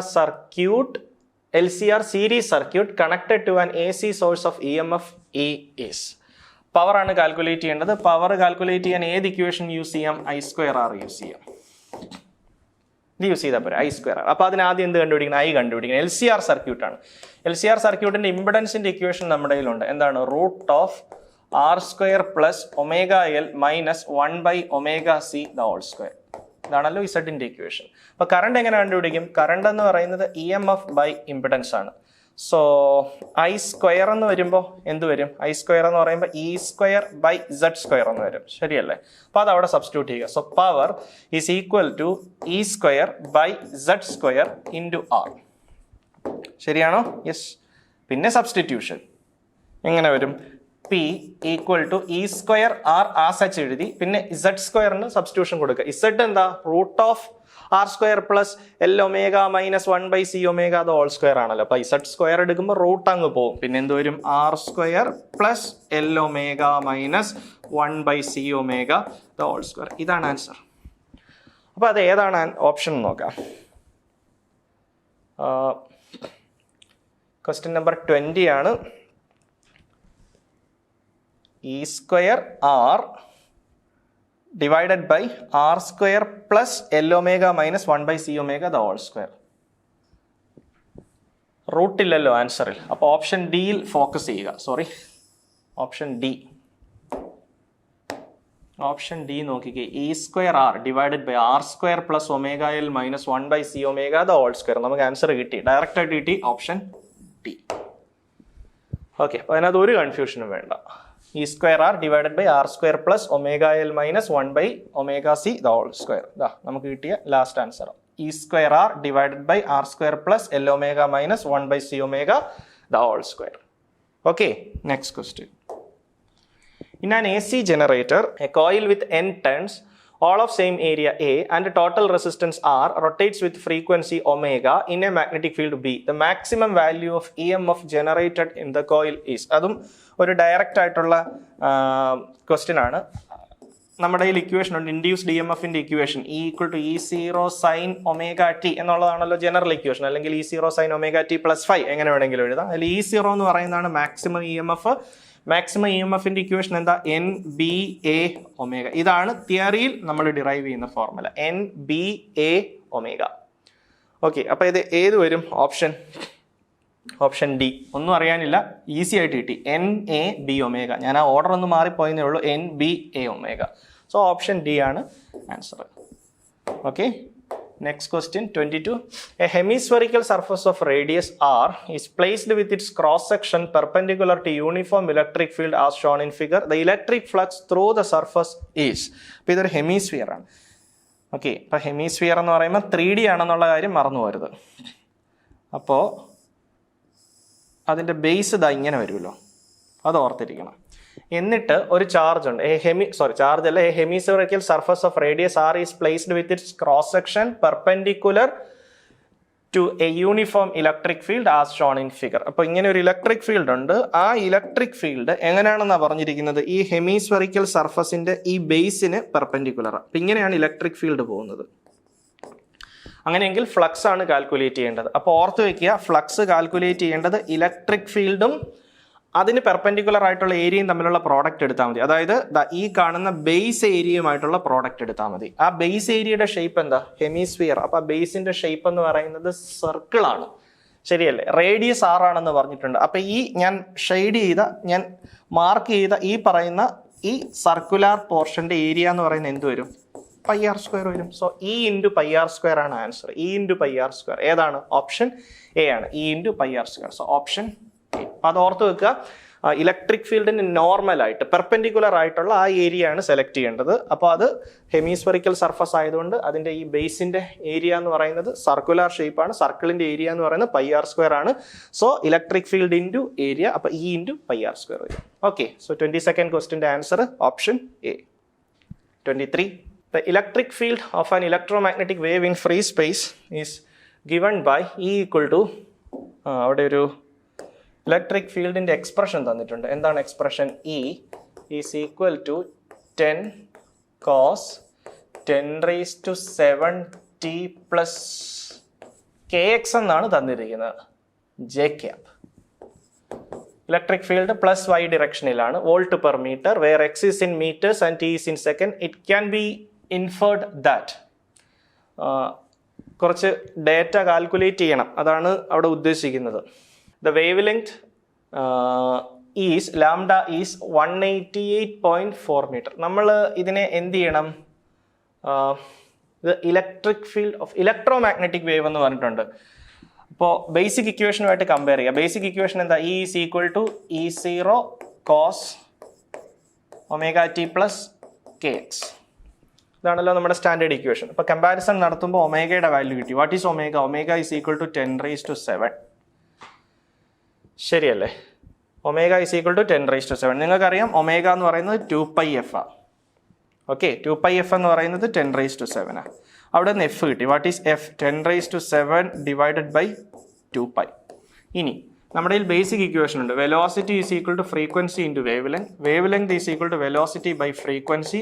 electro magnetic wave ആണെന്ന് പറഞ്ഞിട്ടുണ്ട്. EM വേവിന്റെ velocity എന്ന് പറയുന്നത് 3 × 10⁸ ആണ്, divided by frequency. ഫ്രീക്വൻസിക്ക് ഈ വാല്യൂ കൊടുക്കണം, 10⁷ ബൈ 2π.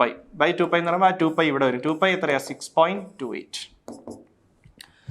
ഓക്കെ, അപ്പോൾ ഇത് ചെയ്യുന്ന സമയത്ത് കറക്റ്റായിട്ട് 188.4 എന്ന് പറയുന്ന ആൻസർ തന്നെ കിട്ടും.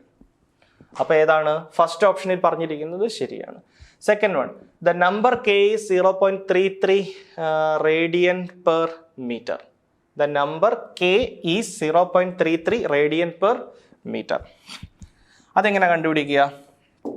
kക്ക് 2π/λ എന്ന് പറയുന്ന എക്സ്പ്രഷൻ കൊടുക്കണം. k is equal to 2π/λ, that is equal to 2π/λ ആണല്ലോ നമുക്കിപ്പോൾ വേവ് ലെങ്ത് ആയിട്ട് കിട്ടിയത്. എത്രയാണ്? 188.4. 188.4 that is equal to 2π എന്ന് പറയുമ്പം 6.28 ഡിവൈഡഡ് ബൈ 188.4. അപ്പോൾ അവിടെ തന്നിരിക്കുന്ന വാല്യൂ എത്രയാണ്? 0.33 ആണ്. സോ ഇത് ചെയ്യുമ്പോൾ നമുക്ക് കിട്ടുന്നത് 0.03 എന്നാണ് കിട്ടുക. 0.033 എന്നാണ് കിട്ടുക. പക്ഷെ അവിടെ കെയിൽ നമുക്ക് തന്നിരിക്കുന്നത് എന്താ? ആംഗുലാർ വേവ് നമ്പർ ആയിട്ട് തന്നിരിക്കുന്നത് 0.33 ആണ് തന്നിരിക്കുന്നത്. പക്ഷെ നമുക്ക് കിട്ടുന്നത് 0.033 ആണ്. അപ്പോൾ ആ ഓപ്ഷൻ എടുക്കാൻ പറ്റുമോ? അതെടുക്കാൻ പറ്റില്ല.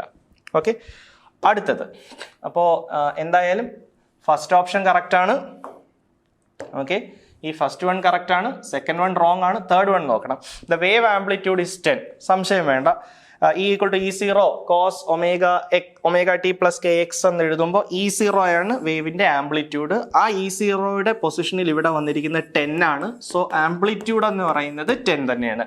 അപ്പോൾ തേർഡ് ഓപ്ഷൻ കറക്റ്റ് ആയി. The wave is propagating in +x direction. അല്ല, ω t - kx എന്ന് വരുമ്പോഴാണ് പോസിറ്റീവ് x ഡിറക്ഷൻ ആവുന്നത്. ω t + kx എന്ന് പറഞ്ഞാൽ വേവ് ട്രാവൽ ചെയ്യുന്ന ഏത് ഡിറക്ഷനില്ല? Negative x ഡിറക്ഷനില്ല. അപ്പോൾ ഇതും എടുക്കാൻ പറ്റൂല. അപ്പോൾ ഫസ്റ്റ് ഓപ്ഷനും എടുക്കാം, തേർഡ് ഓപ്ഷനും എടുക്കാം. ഫസ്റ്റും തേർഡും വരുന്ന ഓപ്ഷൻ ഏതാണ്? ഓപ്ഷൻ സി ആണ്. അപ്പോൾ സി ആണ് നമ്മുടെ answer. Okay, next question 24. Why is refractive index in a transparent medium greater than 1? ഒരു ട്രാൻസ്പെറൻറ്റ് മീഡിയത്തിൻ്റെ റിഫ്രാക്റ്റീവ് ഇൻഡെക്സ് ഗ്രേറ്റർ ദാൻ 1 വരണമെന്നാണ് പറഞ്ഞിരിക്കുന്നത്. നമുക്കറിയാം റിഫ്രാക്റ്റീവ് ഇൻഡെക്സ് എന്ന് പറഞ്ഞാൽ C/V ആണ്. സി എന്താ? Velocity of light in vacuum. V എന്താ? Velocity of light in that medium. ശരിയല്ലേ? അപ്പോൾ ഒരു മീഡിയത്തിൻ്റെ, ഒരു ട്രാൻസ്പെറൻറ്റ് മീഡിയത്തിൻ്റെ റിഫ്രാക്റ്റീവ് ഇൻഡെക്സ് ഗ്രേറ്റർ ദാൻ 1 എന്നാണ് പറഞ്ഞത്. n ഗ്രേറ്റർ ദാൻ 1 എന്നാണ് പറഞ്ഞിരിക്കുന്നത്. അപ്പോൾ n ഈക്വൽ ടു 1 ആണെങ്കിൽ സിയും വിയും ഈക്വൽ ആയിരിക്കും. n ലെസ് ദാൻ 1 ആണെങ്കിൽ വി വലുതായിരിക്കും. n ഗ്രേറ്റർ ദാൻ 1 ആണെങ്കിൽ സി വലുതായിരിക്കും. So C greater than V, ഇതൊരു കോമൺ കണ്ടീഷനാണ്. നമുക്ക് ഓപ്ഷൻസ് വായിച്ചു നോക്കാം. Option A, because speed of light in vacuum is always less than speed of light in transparent medium. ആണോ? അല്ല. Option B, because speed of light in vacuum is always greater than speed of light in that transparent medium, whatever it is. അപ്പോൾ അത് correct ആയിട്ടുള്ള ഒരു statement ആണ്. Option C, frequency of wave changes when it crosses the medium. ഒരിക്കലും ഇല്ല ഒരു wave ഒരു മീഡിയത്തിൽ നിന്ന് വേറൊരു മീഡിയത്തിലേക്ക് എൻ്റർ ചെയ്യുന്ന സമയത്ത് ചേഞ്ച് ചെയ്യാതിരിക്കുന്ന വേവിന്റെ പ്രോപ്പർട്ടി എന്ന് പറയുന്നത് ഫ്രീക്വൻസി. പക്ഷെ ആ ഓപ്ഷനിൽ പറഞ്ഞിരിക്കുന്ന ഫ്രീക്വൻസി ചേഞ്ച് ചെയ്യുമെന്നാണ്. അത് അക്സെപ്റ്റബിൾ അല്ല. നൺ ഓഫ് ദി അബവ് അല്ല. അപ്പം ഈ ഓപ്ഷൻ, ഈ ഒരു സ്റ്റേറ്റ്മെന്റ് വരുന്ന ഒരു ഓപ്ഷൻ നമുക്ക് അവിടെ ഉണ്ട്. ഏതാണ്? ഓപ്ഷൻ ബി ആണ്. അപ്പം ഓപ്ഷൻ ബി നമുക്ക് അക്സെപ്റ്റബിൾ ആണ്. Because the speed of light in vacuum is always greater than speed in transparent medium. ശരിയല്ലേ? യെസ്. സോ ഓപ്ഷൻ ബി ആണ്. 24th question option B. Okay, question number 25. A boy stands straight in front of a mirror at a distance 30 centimeter away from it. He sees his erect image whose height is 1/5 of his real height. The mirror he is using. അല്ലേ? Okay, അപ്പോൾ ഇതൊരു ഒപ്റ്റിക്സിൽ നിന്നുള്ള ഒരു question ആണ്. ഒരു കുട്ടി ഒരു മിററിന് മുമ്പിൽ നിൽക്കുകയാണ്. എത്ര ഡിസ്റ്റൻസ് അകലെയാണ്? 30 centimeter away from the mirror. എങ്ങനെയുള്ള ഇമേജ് കണ്ടു? ഇറക്റ്റ് ഇമേജ് കണ്ടു. മാത്രമല്ല ഇമേജ് എൻലാർജ്ഡ് ആണോ ഡിമിനിഷ്ഡ് ആണോ? ഡിമിനിഷ്ഡ് ആണ്. എങ്ങനെ മനസ്സിലായി? ഇമേജിന്റെ സൈസ് ഒബ്ജക്റ്റിന്റെ സൈസിന്റെ 1/5 ഉള്ളൂ. അപ്പോൾ എങ്ങനെയായി? ഡിമിനിഷ്ഡ് ആയി. അപ്പോൾ കണ്ടീഷൻസ് ആയി. റിയൽ ഇമേജ് കിട്ടണം, റിയൽ ഇമേജ് അല്ല, ഇറക്റ്റ് ഇമേജ് കിട്ടണം. മിററിനകത്താണ് ഇമേജ് ഫോം ചെയ്യുന്നതെങ്കിൽ ആ ഇമേജ് എന്ത് ഇമേജാണ്? വെർച്വൽ ഇമേജ് ആണ്. വെർച്വൽ ഇമേജ് കിട്ടണം, ഇറക്റ്റ് ഇമേജ് കിട്ടണം, ഡിമിനിഷ്ഡും ആയിരിക്കണം. ഈ കണ്ടീഷൻസ് എല്ലാം സാറ്റിസ്ഫൈ ചെയ്യുന്നത് ഏത് മിററില്ല? കോൺവെക്സ് മിററില്ല. So he uses convex mirror. സംശയം വേണ്ട. പ്ലെയിൻ മിറർ അല്ല. പ്ലെയിൻ മിററിന്റെ പ്രത്യേകത എന്താ? ഒബ്ജക്റ്റിന്റെ സൈസ് തന്നെയായിരിക്കും ഇമേജിന്റെ സൈസ്. നമ്മൾ എല്ലാ ദിവസവും മുഖം നോക്കുന്ന കണ്ണാടി പ്ലെയിൻ മിറർ, നമ്മുടെ അതേ സൈസിലുള്ള ഇമേജാണ് കാണുന്നത്. അപ്പോൾ അതല്ല. കോൺകേവ് മിററിന്റെ പ്രത്യേകത ഡോക്ടേഴ്സ് ഒക്കെ യൂസ് ചെയ്യുന്നത്, ഡെന്റിസ്റ്റ് ഒക്കെ യൂസ് ചെയ്യുന്ന വലിയ ഇമേജ് കിട്ടാൻ വേണ്ടിയിട്ട്. അപ്പോൾ എൻലാർജ് ചെയ്യുന്ന കേസിലാണ് കോൺകേവ് മിറർ വരുന്നത്. ഇതേതാണ്? കോൺവെക്സ് മിറർ ആണ്. സംശയം വേണ്ട. സോ 25th ക്വസ്റ്റിന്റെ ആൻസർ ഓപ്ഷൻ ബി ആണ്, convex mirror. Okay. So question number 26. Loss of ability of eye to focus on near and far object with advancing age is. അതായത് ageing നടക്കുന്നതിനനുസരിച്ച് അടുത്തും അകലെയുമുള്ള ഒബ്ജക്ട്സിനെ കാണാൻ പാകത്തിന് നമ്മുടെ ഐ ലെൻസിന്റെ ഫോക്കസ് അഡ്ജസ്റ്റ് ചെയ്യാനുള്ള ability ഐക്ക് നഷ്ടപ്പെടും. ദാറ്റ് ഡിഫക്റ്റ്, ആ ഡിഫക്റ്റിന്റെ പേരാണ് ചോദിച്ചിരിക്കുന്നത്. നമ്മളത് ടെക്സ്റ്റിലുള്ള ഒരു കാര്യമാണ്. ഏജിങ് നടക്കുന്നതിനനുസരിച്ച് സീലിയറി മസിൽസിന്റെ കപ്പാസിറ്റിയാണ് അവിടെ. ആക്ച്വലി സീലിയറി മസിൽസ് അഡ്ജസ്റ്റ് ചെയ്തിട്ടാണ് ഐ ലെൻസിന്റെ തിക്നെസ് അഡ്ജസ്റ്റ് ചെയ്യുന്നത്. അത് അഡ്ജസ്റ്റ് ചെയ്തിട്ടാണ് ഐ ലെൻസിന്റെ ഫോക്കൽ ലെങ്ത് അഡ്ജസ്റ്റ് ചെയ്യുന്നത്. അങ്ങനെ ഫോക്കൽ ലെങ്ത് അഡ്ജസ്റ്റ് ചെയ്താൽ മാത്രമേ നമുക്ക് കണ്ണിനോട് അടുത്തും ദൂരെയുമുള്ള ഒബ്ജക്ട്സിനെ കറക്റ്റായിട്ട് ഫോക്കസ് ചെയ്ത് കണ്ടുപിടിക്കാൻ പറ്റൂ. ഏജിങ് നടക്കുന്നതിനനുസരിച്ച് ഈ പ്രോപ്പർട്ടി നഷ്ടപ്പെട്ടു പോകും, ആ എബിലിറ്റി കുറഞ്ഞു പോകും. അങ്ങനെ വരുന്ന സമയത്ത് നമുക്ക് അടുത്തും അകലെയുമുള്ള ഒബ്ജക്ട്സിനെ ഒരേ ക്ലാരിറ്റിയിൽ കാണാൻ പറ്റില്ല. ആ ഡിഫക്റ്റിനെ പറയുന്ന പേരാണ് presbyopia. Option A. Okay. So moving on to the 27th question. A small linear object of length b is placed along the axis of a convex mirror of focal length f. The size of the image is. ഇപ്പം normally നമ്മളൊരു mirror അല്ലെങ്കിൽ ഒരു lens വരയ്ക്കുമ്പോൾ, ഇപ്പോൾ ഇതാണ് ആ optical instrument എന്നിരിക്കട്ടെ, മിററോ ലെൻസോ എന്തെങ്കിലും. ഇപ്പോൾ ഒരു മിറർ വരച്ചു, എന്നിട്ട് ഇതതിൻ്റെ ആക്സിസ് ആണ്. അപ്പോൾ നമ്മൾ നോർമലി ഒബ്ജക്റ്റ് പ്ലേസ് ചെയ്യുന്നത് ഇങ്ങനെയാണല്ലോ അല്ലേ? അപ്പോൾ ഈ ഒബ്ജക്റ്റ് എങ്ങനെ ഇരിക്കുന്നത്? ആക്സിസിന് പെർപെൻഡിക്കുലർ ആയിട്ടായിരിക്കുന്നത്. അങ്ങനെ വരുന്ന സമയത്ത് മാഗ്നിഫിക്കേഷൻ്റെ ഇക്വേഷൻ നമ്മുടെ കയ്യിലുണ്ട്. ഇപ്പോൾ മിറർ ആണെങ്കിലും ലെൻസ് ആണെങ്കിലും ഒക്കെ നമ്മുടെ കയ്യിൽ അതിൻ്റെ ഫോർമുലയുണ്ട്. ഇപ്പോൾ മിറർ ആണെങ്കിൽ അങ്ങനെ ഉണ്ടാകുന്ന, അതായത് ആക്സിസിന് പെർപെൻഡിക്കുലർ ആയിട്ട് ഒബ്ജക്റ്റ് ഇരിക്കുമ്പോൾ അതിൻ്റെ ഇമേജിനുണ്ടാകുന്ന മാഗ്നിഫിക്കേഷൻ്റെ ഇക്വേഷൻ എന്താണ്? m=-v/u ആണ്. അത് നമുക്കറിയാം. ഓക്കെ. പക്ഷെ ഇവിടെ ഒരു ചെറിയ വ്യത്യാസമുള്ളത്. A small linear object of length B is placed along the axis of a convex mirror of focal length F is placed along the axis എന്നാണ് പറഞ്ഞിരിക്കുന്നത്. എന്ന് വെച്ചാൽ ഈ കേസിൽ നമ്മുടെ ഒബ്ജക്റ്റ് ഇരിക്കുന്നത്, ഒരു മിറർ എടുത്തു, ഇതതിൻ്റെ ആക്സിസ് ആണ്.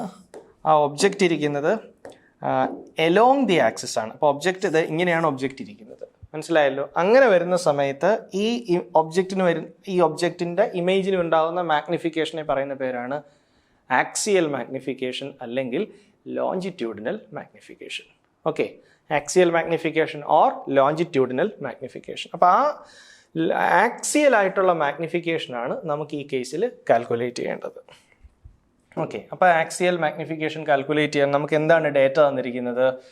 ഒബ്ജക്റ്റിൻ്റെ ലെങ്ത് തന്നിട്ടുണ്ട്. എത്രയാണ്? ബി ആണ്. ഓക്കെ. ഇനി ആക്സിയൽ മാഗ്നിഫിക്കേഷൻ കാൽക്കുലേറ്റ് ചെയ്യണം. അപ്പോൾ അതിന് ഇക്വേഷൻ ഉണ്ട്. ആക്സിയൽ മാഗ്നിഫിക്കേഷൻ്റെ ഇക്വേഷൻ ആദ്യമേ ബൈഹാർട്ട് ചെയ്ത് വെക്കണം. ആക്സിയൽ ആയിട്ടുള്ള മാഗ്നിഫിക്കേഷൻ, ആക്സിയൽ മാഗ്നിഫിക്കേഷൻ മീൻസ് ഇങ്ങനെ ഒബ്ജക്റ്റ് ഇങ്ങനെയാണല്ലോ ഇരിക്കുന്നത്. അപ്പോൾ length of image divided by length of object ആണ് ആക്സിയൽ മാഗ്നിഫിക്കേഷൻ കൊണ്ട് ഉദ്ദേശിക്കുന്നത്. ഇമേജിൻ്റെ ലെങ്ത് ബൈ ഒബ്ജക്റ്റിൻ്റെ ലെങ്ത്.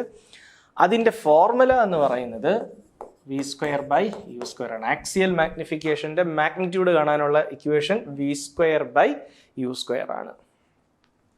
ഓക്കെ. സോ അതായത് നമ്മളവിടെ ഉദ്ദേശിക്കുന്നത് length of object, length of image by length of object. Length of object is equal to v²/u². ഇതിൽ length of object നമുക്ക് തന്നിട്ടുണ്ട്. എന്താണ് ലെങ്ത് ഓഫ് ഒബ്ജക്റ്റ്? അതാണ് ബി. ഓക്കെ. അപ്പോൾ ലെങ്ത് ഓഫ് ഇമേജ് നമുക്ക് കിട്ടും. അല്ലെങ്കിൽ സൈസ് ഓഫ് ഇമേജ് നമുക്ക് കിട്ടും. ഇങ്ങനെ ക്രോസ് ചെയ്താൽ പോരാ. അപ്പോൾ ഈ ഒബ്ജക്റ്റിൻ്റെ സൈസാണ് ബി എന്ന് തന്നിരിക്കുന്നത്. അപ്പോൾ ആ ബി ഇങ്ങോട്ട് മൂവ് ചെയ്യുമ്പോൾ എന്ത് വരും? B into V square by U square എന്ന് കിട്ടും. ഇനി ആ V square by U square നമ്മൾ കാൽക്കുലേറ്റ് ചെയ്യണം. ഓക്കെ, അപ്പോൾ നമുക്കറിയാം ഒരു മിററിനെ സംബന്ധിച്ച് മിററിൻ്റെ ഇക്വേഷൻ ഉണ്ട്. എന്താ mirror equation? 1/v + 1/u = 1/f. ശരിയല്ലേ? ത്രൂ ഔട്ട് യു വെച്ച് മൾട്ടിപ്ലൈ ചെയ്യുക. അപ്പോൾ എന്ത് വരും? u/v + u/u = u/f. So u/v + u/u എത്രയാണ്? 1 ആണ്, = u/f. ഇവിടെ നിന്ന് u/v = u/f - 1 എന്ന് വരും. Okay, so u/v = u - f/f എന്ന് വരും. ശരിയല്ലേ? Yes. Then what is v/u? v/u എന്ന് പറയുമ്പോൾ f/u - f എന്ന് വരും. ശരിയല്ലേ? യെസ്. ഇനി നമ്മുടെ ഫോർമുലയിലേക്ക് സബ്സ്റ്റിറ്റ്യൂട്ട് ചെയ്യുക. ഫോർമുല എന്താണ്? ഇതാണ്. ഇമേജിൻ്റെ ലെങ്ത് കിട്ടാൻ b × v²/u². സോ അതാണല്ലോ നമുക്ക് ക്വസ്റ്റ്യനിൽ കാൽക്കുലേറ്റ് ചെയ്യാൻ പറഞ്ഞിരിക്കുന്നത്. എന്താണെന്ന് നോക്കുക. കാൽക്കുലേറ്റ് ചെയ്യാൻ പറഞ്ഞിരിക്കുന്നത് സൈസ് ഓഫ് ഇമേജ് ആണ്. Okay, so size of image, okay, size of image അല്ലെങ്കിൽ length of image = b × v²/u² ആണ്. അപ്പോൾ v/u നമ്മുടെ കയ്യിലുണ്ട്. അപ്പോൾ v²/u² കിട്ടാൻ എന്ത് ചെയ്യണം? ഇതിൻ്റെ സ്ക്വയർ എടുക്കണം. അപ്പോൾ എന്ത് വരും? f/u - f the whole square. അപ്പോൾ b × f/u - f the whole square ആണ് ആൻസർ. നമുക്കത് ഏതാണെന്ന് നോക്കാം. b × f/u - f the whole square. b × f/u - f the whole square ഏതാണ്? ലാസ്റ്റ് ഓപ്ഷൻ ആണ്. ശരിയല്ലേ? ഓപ്ഷൻ ഡി ആണ്. b × f/u - f the whole square. Okay, ഒന്നുകൂടെ കാണിച്ചു തരാം. Length of image is equal to b × f/u - f the whole square. Okay. Okay, question number 28. A ray of light passes through 4 media of refractive index n1, n2, n3 and n4 as shown in figure. The surface of all media are parallel. If the emergent ray CD is parallel to the incident ray AB, we must have n1 = n2, n2 = n3, n3 = n4, n4 = n1. അപ്പോൾ ഇവിടെ ഫിഗറിൽ നോക്കുമ്പോൾ A B കാണാം. ഇതാണ് A B. പിന്നെ അവിടെ നിന്ന് ഒരു റിഫ്രാക്ഷൻ, എഗെയിൻ റിഫ്രാക്ഷൻ, പിന്നെ കാണുന്നതാണ് സി ഡി. എന്നിട്ട് പറഞ്ഞിരിക്കുന്നത് ക്വസ്റ്റ്യനിലെ ഹിന്റ് അനുസരിച്ച് എ ബിയും സി ഡിയും എങ്ങനെയാണെന്നാണ് പറഞ്ഞത്? പാരലൽ ആണെന്നാണ് പറഞ്ഞിരിക്കുന്നത്. ഇപ്പം എ ബിയും സി ഡിയും പാരലലായിട്ട് വരണമെങ്കിൽ അവിടെ ഒരു കണ്ടീഷൻ ഉണ്ട്. എ ബി എന്ന റേ എക്സിസ്റ്റ് ചെയ്യുന്ന മീഡിയത്തിൻ്റെ റിഫ്രാക്റ്റീവ് ഇൻഡെക്സും സി ഡി എന്ന് പറയുന്ന റേ എക്സിസ്റ്റ് ചെയ്യുന്ന മീഡിയത്തിൻ്റെ റിഫ്രാക്റ്റീവ് ഇൻഡെക്സും സെയിം ആയിരിക്കണം. സോ അങ്ങനെ വരുമ്പോൾ ആൻസർ എന്ത് വരും? എ ബി ഫസ്റ്റ് മീഡിയത്തിലാണ് refractive index n1, C D last മീഡിയത്തിലാണ് refractive index n4. So n1 = n4 എന്നുള്ളതാണ് അതിൻ്റെ answer. Okay, so next question. Question number 29. Two thin lenses when in contact produce a combination of power 10 diopter. When they are 0.25 meter apart, the power reduces to 6 diopter. The focal length of the lenses are. അപ്പോൾ അവിടെ രണ്ട് lens ആദ്യമേ in കോണ്ടാക്റ്റിൽ വെക്കും, then out of കോണ്ടാക്റ്റിലും വെക്കും. Okay, രണ്ട് lens ആദ്യമേ ഇങ്ങനെ physically കോണ്ടാക്റ്റിൽ നിർത്തും, അടുത്തത് അവർക്കിടയിൽ ഒരു സെപ്പറേഷൻ വെച്ചിട്ടായിരിക്കും. അതായത് ഇൻ കോണ്ടാക്റ്റിൽ എന്ന് പറയുമ്പോൾ രണ്ട് ലെൻസ് ഇതാ ഇങ്ങനെ വരും, ഔട്ട് ഓഫ് കോണ്ടാക്ട് എന്ന് പറയുമ്പോൾ രണ്ട് ലെൻസിനിടയിൽ ഇങ്ങനെ ഒരു സെപ്പറേഷൻ വരും. അപ്പോൾ ഈ രണ്ട് കേസിലും ഇക്വലന്റ് പവറിന്റെ ഇക്വേഷൻ നമ്മുടെ കയ്യിൽ ഉണ്ടായിരിക്കണം. ഈ കേസിൽ നെറ്റ് പവർ കാണാനുള്ള ഇക്വേഷൻ P1 + P2 ആണ്. ഈ കേസിൽ നെറ്റ് പവർ കാണാനുള്ള equation P1 + P2 - D P1 P2 ആണ്. അപ്പോൾ ഈ ഫോർമുല ബൈ ഹാർട്ട് ആയിരിക്കണം. ഓക്കെ, അപ്പോൾ ഈ വാല്യൂസ് നമുക്ക് തന്നിട്ടുണ്ട്. Two thin lenses when in contact produce a combination of power 10 dioptre. അപ്പോൾ അവർ ഫിസിക്കലി കോണ്ടാക്റ്റിൽ ഇരുന്നപ്പോൾ ഇക്വലന്റ് പവർ എത്രയായിരുന്നു? 10 ഡയോപ്റ്റർ ആയിരുന്നു. അപ്പോൾ ഇവിടെ ഞാൻ 10 എന്ന് എഴുതി. പിന്നെ ഔട്ട് ഓഫ് കോണ്ടാക്റ്റിൽ നിർത്തുമ്പോൾ എത്രയാണ്? 6 ഡയോപ്റ്റർ ആണ്. അപ്പോൾ സെക്കൻഡ് കേസിൽ പവർ എന്ന് പറയുന്നത് 6 ഡയോപ്റ്റർ ആണ്. പിന്നെ അവർക്കിടയിലുള്ള സെപ്പറേഷൻ തന്നിട്ടുണ്ട്. എത്രയാണ് സെപ്പറേഷൻ? 0.25. അപ്പോൾ ഞാൻ എന്ത് ചെയ്യണം? ഈ ഡിക്ക് പകരം 0.25 വന്ന് കൊടുക്കണം. ഇവിടെ 0.25.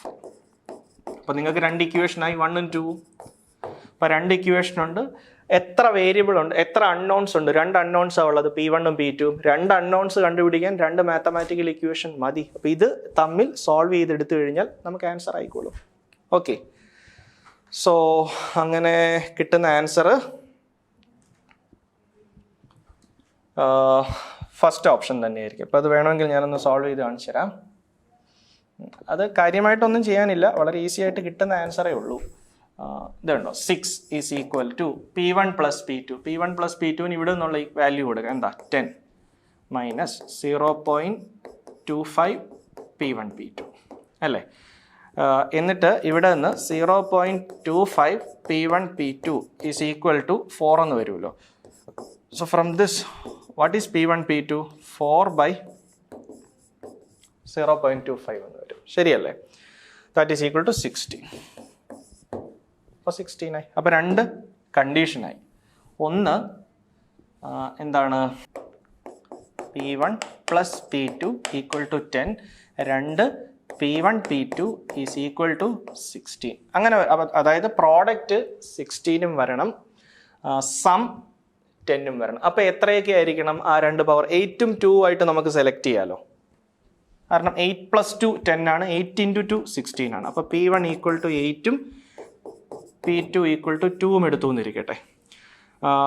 പിന്നെ നമുക്കറിയാം പവർ എന്ന് പറയുന്നത് ഫോക്കൽ ലെങ്തിൻ്റെ റെസിപ്രോക്കലാണ്. നമുക്ക് എന്താ വേണ്ടത്? ഫോക്കൽ ലെങ്താ വേണ്ടത്. സോ F1 എത്ര വരും? 1/P1 ആയിരിക്കും. ദാറ്റ് ഈസ് ഈക്വൽ ടു 1/8 വരും. 1/8 എന്ന് പറയുമ്പോൾ എത്രയാണ്? 0.125 മീറ്റർ. അതുപോലെ P2 എന്ന് പറയുമ്പോൾ F2 എന്ന് പറഞ്ഞാൽ 1/P2 ആണ്. 1/P2 എന്ന് പറഞ്ഞാൽ 1/2 വരും. 1/2 എന്ന് പറഞ്ഞാൽ എത്ര വരും? 0.5 മീറ്റർ വരും, ശരിയല്ലേ? അപ്പോൾ 0.125ഉം 0.5ഉം 0.125ഉം 0.5ഉം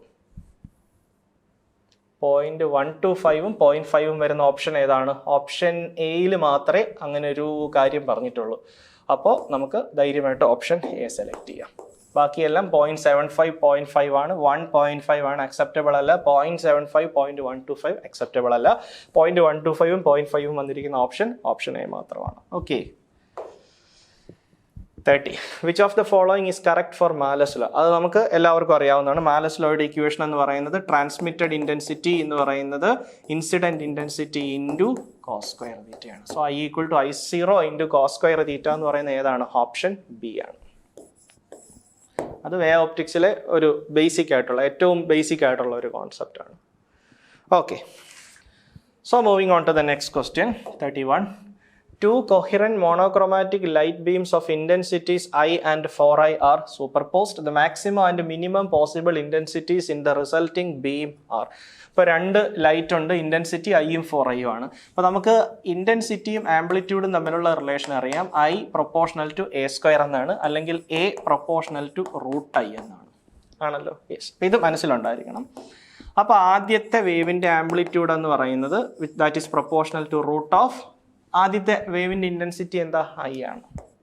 രണ്ടാമത്തെ വേവിൻ്റെ ആംപ്ലിറ്റ്യൂഡ് എന്ന് പറയുന്നത് സെക്കൻഡ് വേവിൻ്റെ ഇൻറ്റൻസിറ്റിയുടെ റൂട്ടിന് പ്രൊപ്പോർഷണൽ. അപ്പോൾ അതെന്താണ്? √4I. അപ്പോൾ ഇതെന്ത് വരും? 2√I എന്ന് വരും, അല്ലേ? ഈ 2 വേവും കൂടെ സൂപ്പർ ഇമ്പോസ് ചെയ്തിട്ട് മാക്സിമം ഇൻറ്റൻസിറ്റിയും മിനിമം ഇൻറ്റൻസിറ്റിയും പ്രൊഡ്യൂസ് ചെയ്യണമെന്ന് പറയാം. I maximum is equal to A1ഉം A2ഉം കൂടെ കൺസ്ട്രക്റ്റീവ് ആയിട്ട് ഇൻ്റർഫിയർ ചെയ്താലേ മാക്സിമം ഇൻറ്റൻസിറ്റി പ്രൊഡ്യൂസ് ചെയ്യാൻ പറ്റൂ. അപ്പോൾ A1 plus A2 intensity is proportional to square of amplitude. അപ്പോൾ A1ഉം A2ഉം കൺസ്ട്രക്റ്റീവ് ആയിട്ട് ഇൻ്റർഫിയർ ചെയ്യുമ്പോൾ resultant amplitude A1 plus A2 വരും. അപ്പോൾ അതിൻ്റെ സ്ക്വയർ. അതുപോലെ ഡിസ്ട്രക്റ്റീവ് ആയിട്ട് ഇൻ്റർഫിയർ ചെയ്താലേ മിനിമം ഇൻറ്റൻസിറ്റി പ്രൊഡ്യൂസ് ചെയ്യൂ. സോ I മിനിമം എന്ന് പറയുന്നത് A1 മൈനസ് A2വിൻ്റെ സ്ക്വയർ ആയിട്ട് എടുക്കുക. A1 മൈനസ് A2വിൻ്റെ ഇത് കൺസ്ട്രക്റ്റീവ് ഇൻ്റർഫിയറൻസ് മാക്സിമം ഇൻറ്റൻസിറ്റി കിട്ടാൻ, ഇത് ഡിസ്ട്രക്റ്റീവ് ഇൻ്റർഫിയറൻസ് മിനിമം ഇൻറ്റൻസിറ്റി കിട്ടാൻ. So this is equal to എങ്ങനെ വരും? A1ന് √I എന്ന് കൊടുക്കുക, A2വിന് 2√I എന്ന് കൊടുക്കുക. ഓക്കെ, എന്നിട്ട് √I പ്ലസ് 2√I അതിൻ്റെ സ്ക്വയർ. അതുപോലെ ഇവിടെ വരുമ്പോൾ ദിസ് ഈസ് ഈക്വൽ ടു, അല്ലെങ്കിൽ ഒരു കാര്യം ചെയ്യുക, വലുത് അല്ല, ഇപ്പോൾ സ്ക്വയർ വരുന്നത് കൊണ്ട് നമ്മൾ എങ്ങനെ ചെയ്തു എന്ന് പറഞ്ഞാലും പ്രശ്നമില്ല. √I മൈനസ് 2√I ദ ഹോൾ സ്ക്വയർ, ഇങ്ങനല്ലേ വരിക? യെസ്. അപ്പോൾ ഇതിനെ അങ്ങ് എക്സ്പാൻഡ് ചെയ്തെടുത്താൽ മതി. അപ്പോൾ എങ്ങനെ വരും? I maximum. So I maximum is equal to A plus B the whole square ആണ്. അപ്പോൾ എ സ്ക്വയർ പ്ലസ് 2ab, അപ്പോൾ 4i square plus B square 4i square 4i. Sorry, ഇവിടെ വരുമ്പോൾ 4i വരുള്ളൂ. അപ്പോൾ ഇതെന്ത് വരും? This is equal to 4 + 4 + 1 9i. അതുപോലെ ഐ മിനിമം എന്ന് പറയുമ്പോൾ എ സ്ക്വയർ മൈനസ് 2ab വരും. അപ്പോൾ 2 × √i × 2√i. അപ്പോൾ എന്ത് വരും? 4i പ്ലസ് ബി സ്ക്വയർ വരും. അപ്പോൾ എന്ത് വരും? 4i. അപ്പോൾ -4iയും +4iയും ക്യാൻസൽ ചെയ്താൽ i. അപ്പോൾ നമുക്കൊരു കാര്യം മനസ്സിലായി, മാക്സിമം ഇൻറ്റൻസിറ്റി എന്ന് പറയുന്നത് 9i ആയിരിക്കും, മിനിമം ഇൻറ്റൻസിറ്റി എന്ന് പറയുന്നത് i ആയിരിക്കും. അപ്പോൾ 9iയും iയും വരുന്ന ഓപ്ഷൻ വേണം സെലക്ട് ചെയ്യാൻ. 9iയും iയും. അപ്പോൾ ഏതാണ്? ഓപ്ഷൻ സി ആണ്. ഉണ്ടോ? 9i, i. Okay. So moving on to the next question. 32. A parallel plate capacitor is charged and charging battery is then disconnected. If the plates of the capacitor are moved farther apart by means of insulating handles, which of the following statement is true? The charge on the capacitor increases, voltage across the capacitor plate increases, capacitance increases, electrostatic energy stored in the capacitor increases. A parallel plate capacitor is charged and charging battery is then disconnected. അപ്പോൾ ഒരു capacitor ബാറ്ററിയിൽ connect ചെയ്ത് charge ചെയ്തിട്ട് battery മാറ്റി. എന്നിട്ട് if the plates of the capacitor are moved further, എന്നിട്ട് ഈ കപ്പാസിറ്ററിന്റെ രണ്ട് പ്ലേറ്റും തമ്മിലുള്ള സെപ്പറേഷൻ ഇൻക്രീസ് ചെയ്യുകയാണ്. അങ്ങനെയെങ്കിൽ ഓരോ ക്വാണ്ടിറ്റിക്ക് വരുന്ന ചേഞ്ച് ആണ് ചോദിച്ചിരിക്കുന്നത്. അപ്പോൾ നമുക്ക് പാരലൽ പ്ലേറ്റ് കപ്പാസിറ്ററിന്റെ കപ്പാസിറ്റൻസിന്റെ ഇക്വേഷൻ ഉണ്ട്, ε0a/d. രണ്ട് പ്ലേറ്റും തമ്മിൽ സെപ്പറേറ്റ് ചെയ്തു എന്ന് പറഞ്ഞാൽ ε0ക്ക് ചേഞ്ച് ഇല്ല, എക്ക് ചേഞ്ച് ഇല്ല, പക്ഷെ ഡി കൂടും. ഡി കൂടിയാൽ എന്ത് പറ്റും? സി കുറയും, കപ്പാസിറ്റൻസ് കുറയും. ഡി കൂടിയാൽ കപ്പാസിറ്റൻസ് കുറയും. The charge on the capacitor increases, അതാണ് ഫസ്റ്റ് ഓപ്ഷൻ. ഒരിക്കലും സംഭവിക്കില്ല. കാരണം എന്താ? ബാറ്ററി ഡിസ്കണക്ട് ചെയ്ത് കഴിഞ്ഞാൽ പിന്നെ കപ്പാസിറ്ററിന്റെ ചാർജിൽ ചേഞ്ച് വരില്ല. അപ്പം അത് നോക്കണ്ട. Voltage across the capacitor increases. അപ്പം നമ്മുടെ കയ്യിൽ ഇക്വേഷൻ ഉണ്ട്, C is equal to Q/V, V equal to Q/C. അപ്പോൾ സെപ്പറേഷൻ കൂട്ടിയപ്പോൾ കപ്പാസിറ്റൻസ് കുറഞ്ഞു, കപ്പാസിറ്റൻസ് ഡിക്രീസ് ചെയ്യും. കപ്പാസിറ്റൻസ് ഡിക്രീസ് ചെയ്താൽ പൊട്ടൻഷ്യൽ എന്ത് ചെയ്യും? പൊട്ടൻഷ്യൽ ഇൻക്രീസ് ചെയ്യും. Okay, the voltage across the plates increases. അപ്പോൾ വോൾട്ടേജ് ഇൻക്രീസ് ചെയ്യും എന്ന് പറയുന്നത് അക്സെപ്റ്റബിൾ ആയിട്ടുള്ള ഒരു ഓപ്ഷനാണ്. അടുത്തത് കപ്പാസിറ്റൻസ് ഇൻക്രീസസ്, അല്ല കപ്പാസിറ്റൻസ് ഡിക്രീസ് ചെയ്യുകയോ ചെയ്യുന്നത്. അപ്പോൾ അത് എടുക്കാൻ പറ്റൂല. Last one, electrostatic energy stored in the capacitor increases. Electrostatic energy, അതെന്താ ഇക്വേഷൻ? കപ്പാസിറ്ററിന്റെ ഇലക്ട്രോസ്റ്റാറ്റിക് എനർജിക്ക് നമ്മുടെ ഇക്വേഷൻ ഉണ്ട്, Q²/2c.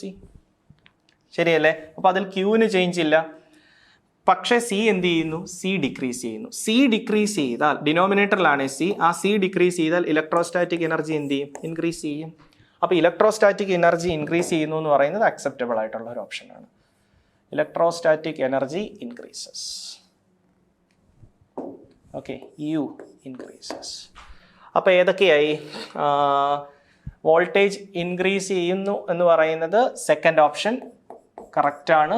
ഇലക്ട്രോസ്റ്റാറ്റിക് എനർജി ഇൻക്രീസ് ചെയ്യുന്നു എന്ന് പറയുന്ന ഫോർത്ത് ഓപ്ഷൻ കറക്റ്റാണ്. അപ്പോൾ സെക്കൻഡും ഫോർത്തും കറക്റ്റായിട്ട് വരുന്ന ഓപ്ഷൻ വേണം സെലക്ട് ചെയ്യാൻ. അതേതാണ്? സെക്കൻഡും ഫോർത്തും. സെക്കൻഡ് ആൻഡ് ഫോർത്ത് ഓൺലി ഏതാ? Option D. അപ്പോൾ ഇവിടെ എടുക്കേണ്ടത് ഓപ്ഷൻ ഡി ആണ്. Okay, next question 33. A particle of mass m and charge q moves with constant velocity v along positive x-axis. It enters a region containing uniform magnetic field B directed along negative x-axis, extending from x equal to a to x equal to b. The minimum value of v required so that particle can just enter the region x greater than b. Okay, അപ്പോൾ അവിടെ രണ്ട് region ഉണ്ട്, രണ്ട് boundary ഉണ്ട് ഇങ്ങനെ. അപ്പോൾ ഇത് X equal to A, ഇത് എക്സ് ഈക്വൽ ടു ബി. അപ്പോൾ ഈ റീജിയനിലേക്ക് ചാർജ് പോകണമെന്നാണ് പറഞ്ഞിരിക്കുന്നത്. അപ്പോൾ ചാർജ് എൻ്റർ ചെയ്യുന്ന ഏത് ഡിറക്ഷനിലാണ്? പോസിറ്റീവ് എക്സ് ഡിറക്ഷനിലാണ്. മാഗ്നറ്റിക് ഫീൽഡ് ഏത് ഡിറക്ഷനിലാണ്? Negative Z ഡിറക്ഷനിലാണ്. അപ്പോൾ എക്സും ഇസഡും തമ്മിലുള്ള ആംഗിൾ എത്രയാണ്? 90 ഡിഗ്രി. അപ്പോൾ 90 ഡിഗ്രിയിൽ ചാർജ് മാഗ്നറ്റിക് ഫീൽഡിലേക്ക് എൻ്റർ ചെയ്താൽ എന്ത് മോഷൻ നടക്കും? സർക്കുലർ മോഷൻ നടക്കും. അങ്ങനെ സർക്കുലർ ആയിട്ട് മൂവ് ചെയ്തിട്ട് ഈ ചാർജ് എന്ത് ചെയ്യണം? ബിക്ക് ഇപ്പുറത്തേക്ക് വരണമെന്ന് പറഞ്ഞാൽ ചാർജ് ഇങ്ങനെ കയറിയിട്ട് ഇതിന് ഇപ്പുറത്തേക്ക് പോകണമെന്നാണ് പറഞ്ഞിരിക്കുന്നത്. ഓക്കെ, അപ്പോൾ അറ്റ്ലീസ്റ്റ് ഇങ്ങനെയെങ്കിലും കറങ്ങി വരണം. അതാണല്ലോ മിനിമം കണ്ടീഷൻ. ഇങ്ങനെ കറങ്ങി വരിക എന്നുള്ളതാണ് മിനിമം കണ്ടീഷൻ. ഇങ്ങനെ കറങ്ങി വരിക. അതിനപ്പുറത്തേക്ക് പോയാലാണ് X equal to B A cross ചെയ്യാൻ പറ്റുന്നത്. അപ്പം നിങ്ങളൊന്ന് ആലോചിച്ച് നോക്കുക. ഇങ്ങനെ വരുന്ന സമയത്ത് ഇവിടെ നമുക്കൊരു സർക്കിൾ കിട്ടി. ആ സർക്കിളിൻ്റെ റേഡിയസ് എന്ന് പറയുന്നത് ഇത്രയും വരുമല്ലോ, റേഡിയസ്. അപ്പോൾ ആ റേഡിയസ് എത്രയാ? ഇത് ബി ആ, ഇത് എ. അപ്പോൾ ആ റേഡിയസ് എന്ന് പറയുന്നത് എന്താ? B minus A. അപ്പം minimum B minus A radius എങ്കിലും ഉണ്ടെങ്കിൽ ദാ ഇവിടെ എത്താം. അപ്പോൾ റേഡിയസ് ബി മൈനസ് എയേക്കാൾ കൂടി കഴിഞ്ഞാൽ ചാർജിന് ഈ റീജിയനിലേക്ക് എൻ്റർ ചെയ്യാം. അപ്പോൾ X equal to B A cross ചെയ്ത് പോകാൻ പറ്റും. ആ കണ്ടീഷനാണ് ചോദിച്ചിരിക്കുന്നത്. അപ്പോൾ നമ്മൾ എന്ത് ചെയ്യണം? അവിടെ റേഡിയസിൻ്റെ ഇക്വേഷൻ ഓർക്കുക. R is equal to M V by Q B. V equal to ഇവിടെ നിന്ന് വി എന്ത് കിട്ടും? Q B R divided by M. That is equal to ഈ ബി എന്ന് പറയുന്നത് മാഗ്നറ്റിക് ഫീൽഡ് ആണ് കേട്ടോ. Q B by M into radius. Radius എത്ര വേണം? B minus. അപ്പം മിനിമം ഇത്രയും വെലോസിറ്റി എങ്കിലും ഉണ്ടെങ്കിൽ ഇവിടെ എത്തും. അപ്പോൾ വെലോസിറ്റി ഇതിനേക്കാൾ കൂടുതലാണെങ്കിൽ ഉറപ്പായിട്ടും ക്രോസ് ചെയ്യാൻ പറ്റും. അപ്പോൾ ക്രോസ് ചെയ്യാൻ വേണ്ട മിനിമം വെലോസിറ്റി എന്ന് പറയുന്നത് ഇതാ ഇത്രയെങ്കിലും വേണം. അപ്പോൾ Q B by M into B minus A. Q B by M into B minus A ഏതാണ്? Option B. ഓക്കെ, അപ്പോൾ 33 option B. 34. Given below are two statements labeled as statement P and statement Q. അപ്പോൾ വീണ്ടും statement question ആണ്. An electric bulb starts glowing instantly as it is switched on. Switch on ചെയ്ത് കഴിയുമ്പോൾ electric bulb ആ ഇൻസ്റ്റൻറ്റിൽ തന്നെ glow ചെയ്യും. ശരിയാണ്. Drift speed of electrons in A metallic wire is very large. അല്ല, ഡ്രിഫ്റ്റ് സ്പീഡ് എന്ന് പറയുന്നത് മില്ലിമീറ്റർ പെർ സെക്കൻഡേക്കേ ഉള്ളൂ എന്നുള്ളത് നമ്മുടെ ടെക്സ്റ്റിൽ വളരെ വ്യക്തമായിട്ട് പറയുന്നുണ്ട്. കണ്ടക്ടറിൽ കൂടെയുള്ള ഡ്രിഫ്റ്റ് വെലോസിറ്റി വളരെ ചെറിയ വെലോസിറ്റിയാണ്. പക്ഷേ കറണ്ട് വളരെ ഫാസ്റ്റ് ആയിട്ടാണ് മൂവ് ചെയ്യുന്നത്. അപ്പോൾ അത് ഓർത്ത് വെക്കുക. ഇലക്ട്രോൺ ഡ്രിഫ്റ്റ് ചെയ്യുന്നത് വളരെ ചെറിയ സ്പീഡിലാണ്. പക്ഷേ അതിൻ്റെ എഫക്റ്റായ കറണ്ട് മൂവ് ചെയ്യുന്നത് ഓൾമോസ്റ്റ് ലൈറ്റിൻ്റെ സ്പീഡിലാണെന്നാണ് പറയുന്നത്. അപ്പോൾ ഇവിടെ സ്റ്റേറ്റ്മെൻറ്റ് പി കറക്റ്റ് ആണ്, സ്റ്റേറ്റ്മെൻറ്റ് ക്യൂ റോങ് ആണ്. അപ്പോൾ ഏതെടുക്കണം? 34th ക്വസ്റ്റിന് പി ട്രൂ, ക്യൂ ഫോൾസ് എന്ന് പറയുമ്പോൾ ഓപ്ഷൻ എ വരും. Okay, 34 option A. Now 35. An electromagnetic radiation of frequency n, wavelength lambda, traveling with velocity v in air enters glass slab of refractive index mu. The frequency, wavelength and velocity of light in the glass slab will be respectively. ഓർത്ത് വയ്ക്കുക, frequency remains constant. അതുകൊണ്ട് frequency എന്ത് തന്നെ? Same തന്നെ, അതിൽ വ്യത്യാസമില്ല. പക്ഷേ wave വെലോസിറ്റിയിലും change വരും. അപ്പോൾ ഏതാ equation? Velocity is equal to frequency into wavelength. ഇതാണ് ഇക്വേഷൻ. അപ്പോൾ ആൻ ഇലക്ട്രോമാഗ്നറ്റിക് റേഡിയേഷൻ എയറിൽ നിന്ന് ഗ്ലാസ് ലാബിലേക്ക് എൻ്റർ ചെയ്യുന്നത്. അപ്പോൾ ഫ്രീക്വൻസി റിമെയിൻസ് കോൺസ്റ്റൻറ്റ്. അപ്പോൾ ഈ ഇക്വേഷൻ ഇങ്ങനെ മാറ്റാമല്ലോ, F equal to V by lambda. അപ്പോൾ എയറിൽ വെച്ചും ഗ്ലാസ് ലാബിൽ വെച്ചും ഫ്രീക്വൻസി സെയിമാണ്. അപ്പോൾ എനിക്ക് ഇങ്ങനെ എഴുതാം, frequency in air, frequency in glass. രണ്ടും എങ്ങനെ വരണം? സെയിം ആയിട്ട് വരണം. മനസ്സിലായല്ലോ? ദെൻ അപ്പോൾ എയറിൽ വെച്ച് വെലോസിറ്റി വി എന്നും വേവ് ലെങ്ത് ഞാൻ ലാംഡയെന്നും എടുത്തു. എന്നിട്ട് ഗ്ലാസ്സിൽ ഓപ്ഷൻസ് കൊടുക്കാൻ പോവാണ്. അപ്പോൾ ഫസ്റ്റ് നമ്മൾ ഓരോരോ കേസായിട്ട് സബ്സ്റ്റിറ്റ്യൂട്ട് ചെയ്യുക. സബ്സ്റ്റിറ്റ്യൂട്ട് ചെയ്തിട്ട് ഈ സെയിം കണ്ടീഷനിലേക്ക് തന്നെ നമുക്ക് എത്താൻ പറ്റണം. ഓക്കെ, അതായത് ഈ 4 ഓപ്ഷനിലും വെലോസിറ്റിയും വേവ് ലെങ്തും തമ്മിലുള്ള റേഷ്യോ എടുക്കുക. ആ റേഷ്യോ എടുക്കുമ്പോൾ വി ബൈ ലാംഡ എന്ന് തന്നെ കിട്ടണം. അങ്ങനെ വരുന്ന ഓപ്ഷൻ വേണം സെലക്ട് ചെയ്യാൻ. അത് ഓപ്ഷൻ ഡിയിലല്ലേ വരുള്ളൂ എന്ന് നോക്കിക്ക്. കാരണം ഓപ്ഷൻ ഡിയിൽ വെലോസിറ്റി എന്താ? V by mu by wave length എന്താ? Lambda by mu. അപ്പോൾ എന്ത് പറ്റും? മ്യൂവും ഡിവൈഡ് ചെയ്താൽ വി ബൈ ലാംഡ എന്ന് തന്നെ വന്നില്ലേ? അപ്പോൾ വി ബൈ ലാംഡ എന്ന് തന്നെ വരും. ആ വി ബൈ ലാംഡ തന്നെ കറക്റ്റായിട്ട് തരാൻ പറ്റുന്നത് ഓപ്ഷൻ ഡിക്കാണ്. സോ അത് തന്നെയാണ് റൈറ്റ് ആൻസർ. വേറെ ഒരു കേസിലും നമുക്ക് പുതിയ വെലോസിറ്റിയും പുതിയ വേവ് ലെങ്തും തമ്മിലുള്ള റേഷ്യോ എടുക്കുമ്പോൾ ഫസ്റ്റ് കേസിലെ സെയിം വാല്യൂ ആയ വി ബൈ ലാംഡ തന്നെ നമുക്ക് കിട്ടില്ല. അപ്പോൾ അത് ഓരോ കേസിലും ഡിവൈഡ് ചെയ്ത് നോക്കിയാൽ മതി. അത് വരുന്ന ഓരോ ഓപ്ഷൻ എന്ന് പറയുന്നത് ഓപ്ഷൻ ഡി ആണ്. ഓക്കെ, പിന്നെ വേണമെങ്കിൽ നമുക്ക് ഒരു സംശയം വരാം, ഓപ്ഷൻ സിയിൽ അത് വരുന്നുണ്ടല്ലോ എന്ന്. അത് കറക്റ്റാണ്, കാരണം ലാംഡ ബൈ മ്യൂവും വി ബൈ മ്യൂ, ഇവിടെയും lambda by mu V by mu. പക്ഷെ അവിടെ ഒരു വ്യത്യാസമുണ്ട്. എന്താ? ഫ്രീക്വൻസിയുടെ കേസിൽ ഇവിടെ ഫ്രീക്വൻസി ചേഞ്ച് ചെയ്യുന്നതായിട്ടാണ് കാണിച്ചിരിക്കുന്നത്, എൻ ബൈ മ്യൂ. അത് സംഭവിക്കില്ല, ഫ്രീക്വൻസി റിമെയിൻസ് കോൺസ്റ്റന്റ്. അപ്പം അങ്ങനെ ഒരു കാര്യം കൂടെ നമ്മൾ കൺസിഡർ ചെയ്താൽ നമുക്ക് കൺഫേം ചെയ്യാം ഓപ്ഷൻ ഡി തന്നെയാണ് right choice. Okay, next question 36. A beam of light AO is incident on glass slab of refractive index n is equal to 1.54 as shown in figure. The reflected light OB is passed through Nicol prism. On viewing through Nicol prism, we find on rotating the Nicol prism that the intensity is reduced down to 0 and remains 0. The intensity reduces down somewhat and rises again. There is no change in intensity. The intensity gradually reduces to 0 and again increases. അതൊരു നല്ല question ആണ്, കാരണം Brewster's law അവിടെ നമ്മൾ use ചെയ്യുന്നുണ്ട്. അപ്പോൾ എങ്ങനെയാണ് നമുക്ക് ആംഗിൾ ഓഫ് ഇൻസിഡൻസ് കണ്ടുപിടിക്കാം? അതായത് റിഫ്ലക്റ്റഡ് ലൈറ്റ് ഫുള്ളി പോളറൈസ്ഡ് ആവുന്ന കേസിൽ നമ്മൾ കൊടുക്കുന്ന ഇക്വേഷൻ ഉണ്ട്. എന്താ? Tan I is equal to tangent of angle of incidence അല്ലേ, അല്ലെങ്കിൽ ആംഗിൾ ഓഫ് പോളറൈസേഷൻ, അങ്ങനെ എന്ത് വേണമെങ്കിലും എഴുതാം. So tan I P equal to N, ഇതാണ് കണ്ടീഷൻ. ഓക്കെ, അപ്പോൾ അവിടെ നിന്ന് പോളറൈസിങ് ആംഗിൾ കിട്ടും, അതായത് ഫുള്ളി പോളറൈസ്ഡ് ആവാനുള്ള ആംഗിൾ കിട്ടും. എന്താണ്? I P equal to tan inverse of N. This is equal to tan inverse of N. ആ ഗ്ലാസിൻ്റെ റിഫ്രാക്റ്റീവ് ഇൻഡെക്സ് തന്നിട്ടുണ്ട് 1.54. അപ്പോൾ ടാൻ ഇൻവേഴ്സ് ഓഫ് 1.54 വരും, അത് 57 ഡിഗ്രി കിട്ടും. അപ്പോൾ ഈ ആംഗിൾ ഓഫ് ഇൻസിഡൻസ് വരുമ്പോഴാണ് ഈ റിഫ്ലക്റ്റഡ് ലൈറ്റ് ഫുള്ളി പോളറൈസ്ഡ് ആവും.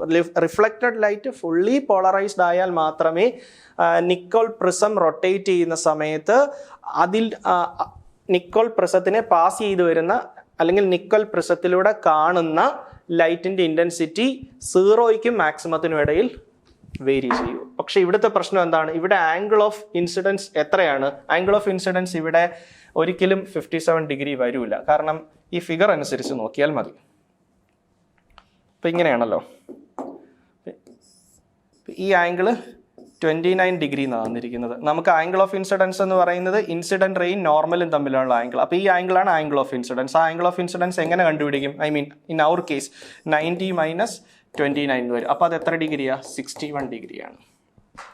ശരിയല്ലേ? യെസ്.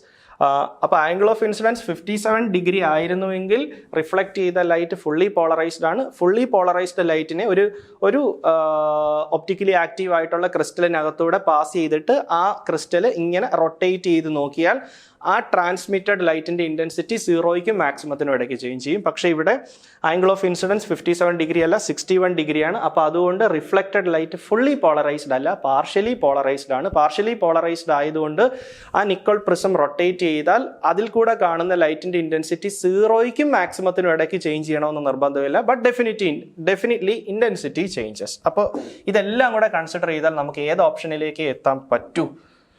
ഓപ്ഷൻ ബിയിലേക്ക് എത്താൻ പറ്റും. കാരണം ഓപ്ഷൻ ബി എന്താ പറയുന്നത്? Intensity reduces down somewhat, intensity കുറയും. ഈ പ്രിസം റൊട്ടേറ്റ് ചെയ്യുന്നതിനനുസരിച്ച് ഇൻറ്റൻസിറ്റി കുറയും.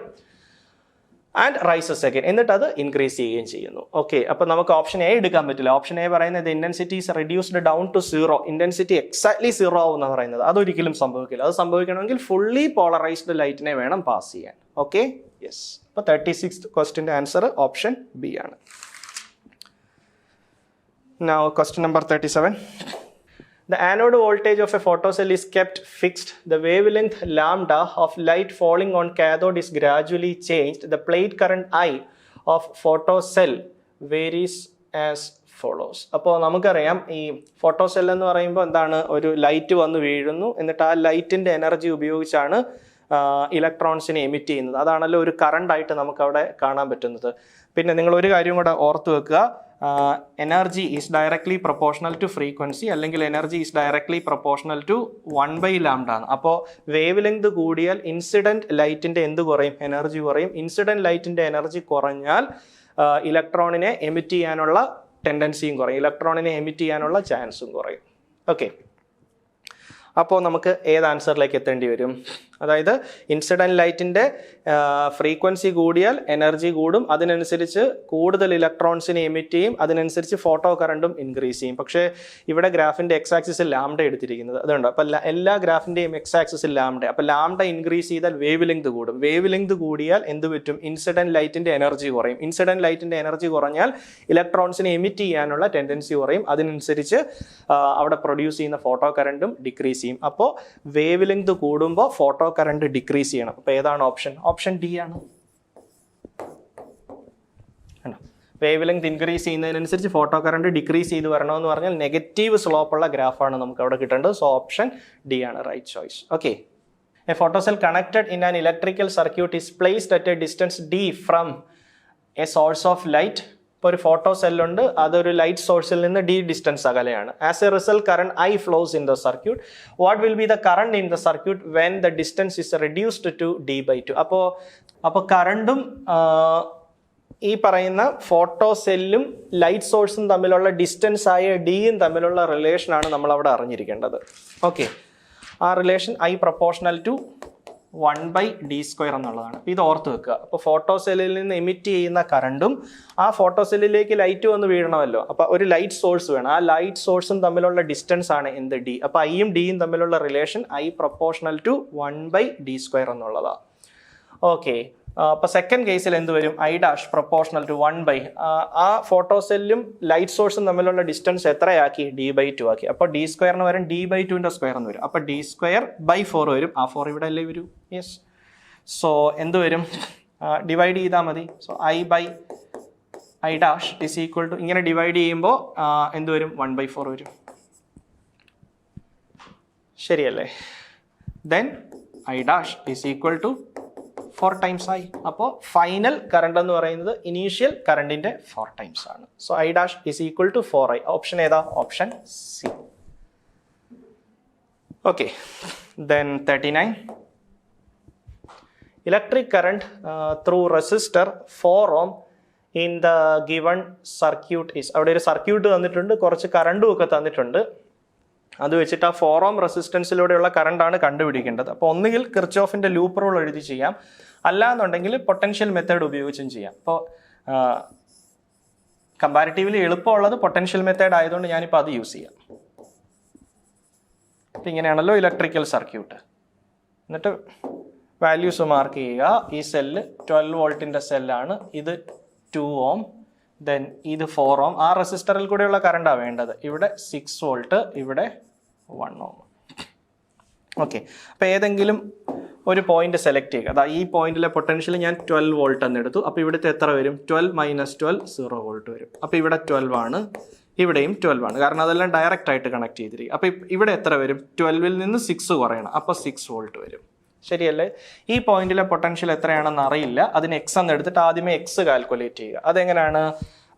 ജംഗ്ഷൻ റൂൾ വെച്ച് എക്സ് കാൽക്കുലേറ്റ് ചെയ്യുക. അപ്പോൾ ഈ റെസിസ്റ്റർ നോക്കുക. ആ റെസിസ്റ്ററിൻ്റെ ഒരു സൈഡിൽ പൊട്ടൻഷ്യൽ എക്സ് ആണ്, അതർ സൈഡിൽ 0 ആണ്. അപ്പോൾ ആ റെസിസ്റ്റർ വഴി ഫ്ലോ ചെയ്യുന്ന കറണ്ട് എന്ന് പറയുന്നത് x - 0/2 പ്ലസ് ഈ റെസിസ്റ്റർ വഴി ഫ്ലോ ചെയ്യുന്ന കറണ്ട് x - 12/4 പ്ലസ് ഈ റെസിസ്റ്റർ വഴി ഫ്ലോ ചെയ്യുന്ന കറണ്ട് എക്സും ഇവിടെ എത്രയാണ്? 6 വോൾട്ടും ആണ്. അപ്പോൾ x - 6/1 കറണ്ട് കിട്ടാൻ പൊട്ടൻഷ്യൽ ഡിഫറൻസ് ബൈ റെസിസ്റ്റൻസ്. അപ്പോൾ ഇത് നമ്മൾ സോൾവ് ചെയ്തെടുക്കുക. അത് സോൾവ് ചെയ്യുന്ന സമയത്ത് എക്സിൻ്റെ വാല്യൂ 36/7 വോൾട്ട് എന്നിട്ട് ഇതൊരു ഈക്വൽ ടു 0. അത് മറക്കരുത്. Total current leaving the junction is always equal to 0. അതാണ് ജംഗ്ഷൻ റൂൾ. അപ്പോൾ 0യെ ഡിക്വേറ്റ് ചെയ്ത് സോൾവ് ചെയ്താൽ എക്സിൻ്റെ വാല്യൂ 36/7 വോൾട്ട് എന്ന് കിട്ടും. അപ്പോൾ ആ എക്സ് എനിക്ക് കിട്ടി 36/7 വോൾട്ട്. കണ്ടോ? ഇനി ഈ 4 ഓമിലൂടെയുള്ള കറണ്ട് അല്ലേ വേണ്ടത്? അതെങ്ങനെ കണ്ടുപിടിക്കും? കറണ്ട് കിട്ടാൻ potential difference by resistance. So current through 4 ohm is equal to potential difference എടുക്കണം. പൊട്ടൻഷ്യൽ ഡിഫറൻസ് എന്ന് പറഞ്ഞാൽ ഈ പൊട്ടൻഷ്യലും ഈ പൊട്ടൻഷ്യലും തമ്മിലുള്ള ഡിഫറൻസ് എടുക്കണം. അപ്പോൾ 12 - 36/7 ഡിവൈഡഡ് ബൈ 4 എന്ന് വരും. ഓക്കെ. അപ്പോൾ അത് ചെയ്യുന്ന സമയത്ത് 12/7 ആംപിയർ എന്ന് വരും. Okay. So next question. Question number 40. A particle A of mass m and initial velocity v collides with a particle B of mass m/2 which is at rest.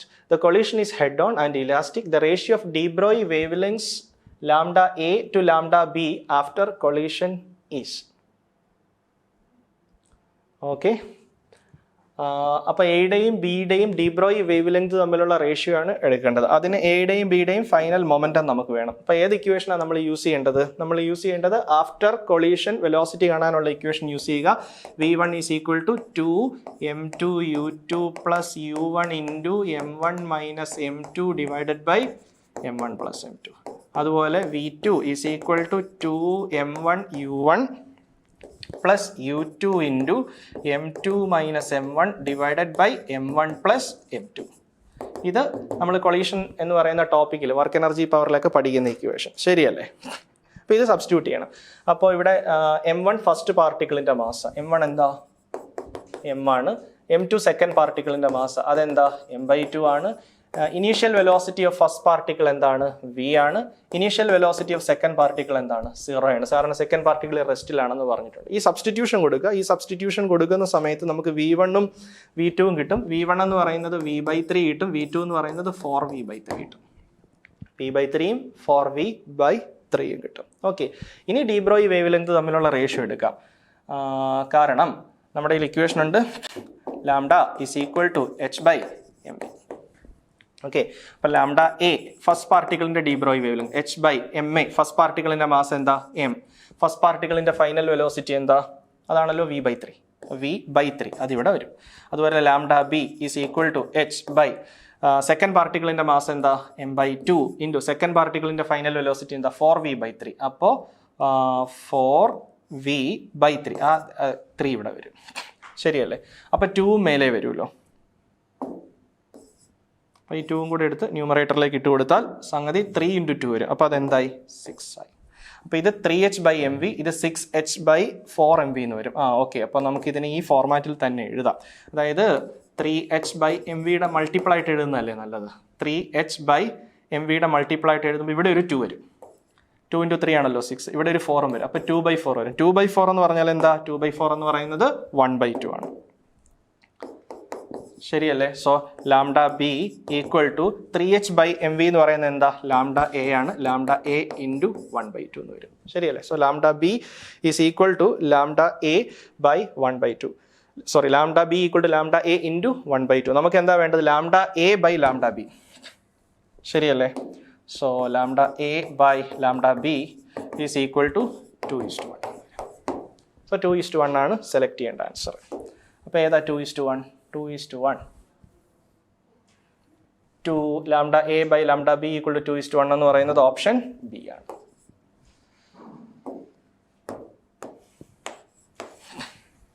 Okay, next question. Question number 41. Photons with energy 5 electron volt are incident on a cathode C in photoelectric cell. The maximum energy of emitted photoelectrons is 2 electron volt. അപ്പോൾ അവിടെ നിന്ന് നമുക്ക് എന്ത് കിട്ടി? Incident ഫോട്ടോണിന്റെ energy 5 electron volt ആണ്, emit ചെയ്ത ഇലക്ട്രോണിന്റെ energy 2 electron volt ആണ്. അപ്പോൾ മെറ്റലിന്റെ വർക്ക് ഫംഗ്ഷൻ കിട്ടി. എത്രയാ? 5 - 2, that is 3 electron volt. Okay, when photons of energy 6 electron volt are incident on C. ഇനി വേറൊരു ഫോട്ടോൺ വന്നു, അതിന്റെ എനർജി 6 ഇലക്ട്രോൺ വോൾട്ടാ. No photo electrons will reach the anode if stopping potential of A relative to C is. അതായത് initially നമ്മളോട് പറഞ്ഞിരിക്കുന്ന condition ഇതാണ്, incident ഫോട്ടോണിന്റെ energy 5 electron വോൾട്ടാ, emit ചെയ്ത ഇലക്ട്രോണിന്റെ കൈനറ്റിക് എനർജി 2 ഇലക്ട്രോൺ വോൾട്ടാ. അപ്പോൾ അതിൽ നിന്ന് നമ്മളൊരു ഡേറ്റ കണ്ടെത്തി, ആ മെറ്റലിന്റെ വർക്ക് ഫംഗ്ഷൻ 3 ഇലക്ട്രോൺ വോൾട്ടാ. ഇനി ആ മെറ്റലിലേക്ക് വന്ന് വീഴുന്ന ലൈറ്റിന്റെ എനർജി എത്രയാണ്? 6 ഇലക്ട്രോൺ വോൾട്ടാ. അപ്പോൾ അതിൽ നിന്ന് എമിറ്റ് ചെയ്യുന്ന ഇലക്ട്രോണിന്റെ കൈനറ്റിക് എനർജി കിട്ടാൻ എന്ത് ചെയ്യണം? Incident energy minus work function എടുക്കണം. അപ്പോൾ 6 electron volt minus 3 electron volt എന്ന് വരും. അപ്പോൾ 3 ഇലക്ട്രോൺ വോൾട്ട്. അതിനെ സ്റ്റോപ്പ് ചെയ്യാൻ എത്ര പൊട്ടൻഷ്യൽ വേണമെന്നാണ് ചോദിച്ചിരിക്കുന്നത്. അപ്പോൾ സ്റ്റോപ്പിംഗ് പൊട്ടൻഷ്യൽ വളരെ സിമ്പിൾ ആണ്. സ്റ്റോപ്പിംഗ് പൊട്ടൻഷ്യൽ എന്ന് പറയുന്നത് EV0 ആണ്. So EV0 is equal to 3 electron volt എന്ന് വരും. അപ്പോൾ ഈ വിയും ക്യാൻസൽ ചെയ്യുക, നിങ്ങൾക്ക് ആൻസർ കിട്ടി V0 is equal to 3 volt. പിന്നെ ഒരു കാര്യം ഓർത്ത് വെക്കണം, ഇലക്ട്രോണിനെയാണ് സ്റ്റോപ്പ് ചെയ്യേണ്ടത്. ഇലക്ട്രോണിനെ റിപ്പൽ ചെയ്യണമെങ്കിൽ പോസിറ്റീവ് പൊട്ടൻഷ്യൽ യൂസ് ചെയ്യണോ നെഗറ്റീവ് പൊട്ടൻഷ്യൽ യൂസ് ചെയ്യണോ? നെഗറ്റീവ് പൊട്ടൻഷ്യൽ യൂസ് ചെയ്യണം. ഇലക്ട്രോണിന് എന്ത് ചാർജ്? Negative charge. അപ്പോൾ ഇലക്ട്രോണിനെ സ്റ്റോപ്പ് ചെയ്യണമെങ്കിൽ നെഗറ്റീവ് പൊട്ടൻഷ്യലാണ് നമുക്ക് അവിടെ ആവശ്യം. അപ്പോൾ ആൻസർ എന്ത് വരും? -3 വോൾട്ട് എന്നുള്ളതാണ് ആൻസർ. അപ്പോൾ option B 41. Okay, -3 volt. So next question 42.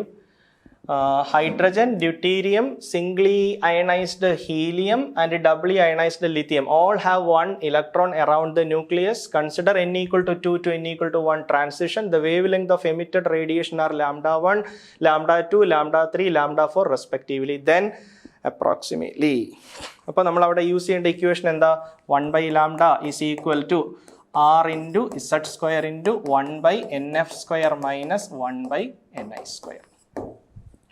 അപ്പോൾ ni എന്ന് പറയുന്നത് ഇനീഷ്യൽ സ്റ്റേറ്റ് എന്ന് പറയുന്നത് 2 ആണ്, ഫൈനൽ സ്റ്റേറ്റ് എന്ന് പറയുന്നത് 1 ആണ്, 6 കോമൺ ആണ്. അപ്പോൾ 1 by lambda proportional to z square എന്നുള്ളതാണല്ലോ ഫോർമുല. അപ്പോൾ ഇനി നിങ്ങൾ ഓർത്തിരിക്കേണ്ടത് എന്താ? ഹൈഡ്രജൻ്റെ കേസിൽ ഇസഡ് എത്ര? ഹൈഡ്രജൻ്റെ കേസിൽ ഇസഡ് എന്ന് പറയുന്നത് 1 ആണ്. ഡ്യൂട്ടീരിയത്തിൻ്റെ കേസിൽ ഇസഡ് ആറ്റോമിക് നമ്പർ എത്രയാണ്? 1 ആണ്. ഹീലിയത്തിൻ്റെ കേസിൽ അറ്റോമിക് നമ്പർ എത്രയാണ്? 2 ആണ്. ലിഥിയത്തിൻ്റെ കേസിൽ അറ്റോമിക് നമ്പർ എത്രയാണ്? 3 ആണ്. അപ്പോൾ 1 by lambda എല്ലാവരുടെയും കേസിൽ നോക്കുക, എന്നിട്ട് അവരെ തമ്മിൽ കമ്പയർ ചെയ്യുക. അങ്ങനെ കമ്പയർ ചെയ്യുന്ന സമയത്ത് നമുക്ക് ഈസി ആയിട്ട് ആൻസർ കിട്ടും. C, option C. ഓക്കെ, അതായത് ഹൈഡ്രജൻ്റെ കേസിൽ 1 by lambda proportional to 1 square എന്ന് വരും. ഡ്യൂട്ടീരിയത്തിൻ്റെ കേസിൽ 1 by lambda proportional to 1 square എന്ന് വരും. അതായത് ഹൈഡ്രജനും ഡ്യൂട്ടീരിയത്തിനും വേവ് ലെങ്ത് സെയിം ആണ്. ആ ട്രാൻസിഷനിൽ എമിറ്റ് ചെയ്ത ലൈറ്റിൻ്റെ വേവ് ലെങ്ത് സെയിം ആണ്. അപ്പോൾ lambda 1 lambda 2 ഈക്വൽ ആണ്. പിന്നെ ഹീലിയത്തിൻ്റെ കേസിൽ ഇസഡ് സ്ക്വയർ എന്നാണ്. അപ്പോൾ 2 സ്ക്വയർ വരും. അപ്പോൾ അത് എത്ര വരും? 4 വരും. ലിഥിയത്തിൻ്റെ കേസിൽ 3 സ്ക്വയർ വരും, 9 വരും. അപ്പോൾ 4ഉം 9ഉം. അപ്പോൾ അത് കറക്റ്റായിട്ട് വന്നിട്ടുണ്ട്, 4ഉം 9ഉം. അപ്പോൾ ഓപ്ഷൻ സി തന്നെയാണ്. Okay, so next question 43. The energy level diagram of an element is given below. The transition that corresponds to the emission of spectral line of wavelength 102.7 nanometer is. അപ്പോൾ emitted light ന്റെ wavelength 102.7 nanometer വരുന്ന transition ഏതാണ് എന്നുള്ളതാണ് question. അപ്പോൾ നമ്മളിവിടെ use ചെയ്യേണ്ട formula എന്താണ്? Emit ചെയ്ത എനർജിയുടെ ഇക്വേഷൻ hc/λ. ഒരു ട്രാൻസിഷനിൽ എമിറ്റ് ചെയ്യുന്ന എനർജി കാണാനുള്ള ഇക്വേഷൻ hc/λ. hcയുടെ വാല്യൂ എന്താണ്? 1240 electron volt nanometer divided by lambda എത്രയാ? 102.7 നാനോമീറ്റർ എന്ന് വരും. ഓക്കെ, അപ്പോൾ ഇത് ചെയ്യുമ്പോൾ നമുക്ക് 12.07 ഇലക്ട്രോൺ വോൾട്ട് എന്ന് വരും. അപ്പോൾ ഈ പറയുന്ന വേവ് ലെങ്ത് വരുന്ന ആ ഒരു ട്രാൻസിഷൻ ഉണ്ടല്ലോ, ആ ട്രാൻസിഷനിൽ എമിറ്റ് ചെയ്യുന്ന എനർജി എന്ന് പറയുന്നത് 12.07 ഇലക്ട്രോൺ വോൾട്ട് ആയിരിക്കും. ആ 12.07 ഇലക്ട്രോൺ വോൾട്ട് വരുന്ന ട്രാൻസിഷൻ ഇവിടെ ഏതാണെന്ന് നോക്കിയാൽ, ഇപ്പോൾ ഇവിടെ എ എന്ന് പറയുന്ന -0.85 നിന്ന് -0.15, അപ്പോൾ ആ ഗ്യാപ്പ് ഇത് വരില്ല. ബി -0.85 നിന്ന് -3.4, അപ്പോൾ അവർ തമ്മിലുള്ള ഡിഫറൻസും ഈ എനർജി കിട്ടൂല. പിന്നെ സി -1.5ഉം -3.4, അപ്പോൾ അതും വരില്ല. ഓപ്ഷൻ ഡി നോക്കുക.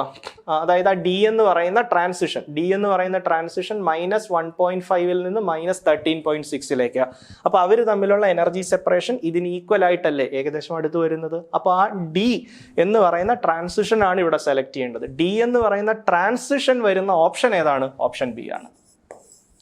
Okay, so 43 option B. Now 44. When electron in an atom goes from lower to higher orbit, its kinetic energy increases, potential energy decreases. Kinetic energy increases, potential energy decreases. Kinetic energy decreases, potential energy increases. Kinetic energy decreases, potential energy decreases. When an electron in an atom goes from lower to higher orbit, lower to higher orbit പോകുമ്പോൾ ഓർബിറ്റിന്റെ radius കൂടും. Lower orbit എന്ന് പറഞ്ഞാൽ ന്യൂക്ലിയസിനോട് ഏറ്റവും അടുത്ത. Higher ഓർബിറ്റിലേക്ക് പോകുമ്പോൾ ഓർബിറ്റിന്റെ radius കൂടും. ഓർബിറ്റിന്റെ radius കൂടിയാൽ velocity കുറയും, അതായത് കൈനറ്റിക് എനർജി കുറയും. സോ കൈനറ്റിക് എനർജി ഡിക്രീസ് ചെയ്യും, പൊട്ടൻഷ്യൽ എനർജി ഇൻക്രീസും ചെയ്യും. ഇതാണ് ഓപ്ഷൻ. അപ്പോൾ ഏതാ option? Option C. Kinetic energy decreases, potential energy increases. So option C. Okay, 45. The activity of a radioactive sample is measured as N0 counts per minute at t equal to 0 and N0 by E counts per minute at t equal to 5 minutes, the time at which activity reduces to half. Okay, അപ്പോൾ അവിടെ ആക്ടിവിറ്റിയുടെ equation use ചെയ്യുക. R is equal to R0 e raised to -λt. Okay, എന്നിട്ട് ടൈമിന് 5 minute എന്ന് കൊടുത്താൽ activity എത്രയായി? N0 by E. അപ്പോൾ അവർ N0 എന്നാണ് ഇനീഷ്യൽ ആക്ടിവിറ്റി എടുത്തിരിക്കുന്നത്. R0 എന്നല്ല, N0 എന്നാണ്. N0. ഓക്കെ. അപ്പോൾ ടൈമിന് 5 എന്ന് കൊടുത്താൽ ആക്ടിവിറ്റി എത്രയാവണം? N0/E ആണ്. അപ്പോൾ അതിവിടെ കൊടുത്താൽ മതി. So N0/E equal to N0 into E raise to minus lambda into T. ടിക്കാണ് 5 കൊടുത്തത്, അപ്പോൾ ലാംഡ കൂടെ വരും. അപ്പോൾ N0യും കട്ട് ചെയ്തു. അപ്പോൾ എന്ത് കിട്ടി? 1/E equal to E raise to minus 5 lambda എന്ന് വരും. അതായത് 5 ലാംഡ ഈസ് ഈക്വൽ ടു 1 എന്ന് വരും. Lambda is equal to 1/5. ശരിയല്ലേ? Lambda is equal to 1/5. ഇനി ആക്ടിവിറ്റി ഹാഫ് ആവണമെന്നാണ് പറഞ്ഞത്. ആക്ടിവിറ്റി ഹാഫ് ആവാൻ എടുക്കുന്ന ടൈമിന്റെ പേരെന്താ? Half life period. Half life period കാണാനുള്ള ഇക്വേഷൻ നമ്മുടെ കയ്യിലുണ്ട്. T half is equal to log 2/λ. ശരിയല്ലേ? Yes, this is equal to log 2 into 1/λ. Lambda 1/5, അപ്പോൾ 1/λ എന്താണ്? 5 ആണ്. സോ 5 log 2 എന്ന് വരും. Okay. So question number 45, 5 times log 2. 5 times log 2. Option C. Okay, 46. In reaction, uranium 92-234 giving thorium 90-230 plus X plus Q. Q energy ആണ്, X ആണ് കണ്ടുപിടിക്കേണ്ടത്. അപ്പോൾ initially atomic number 92 ആണ്, ഫൈനലി ആറ്റോമിക് നമ്പർ 90 ആണ്.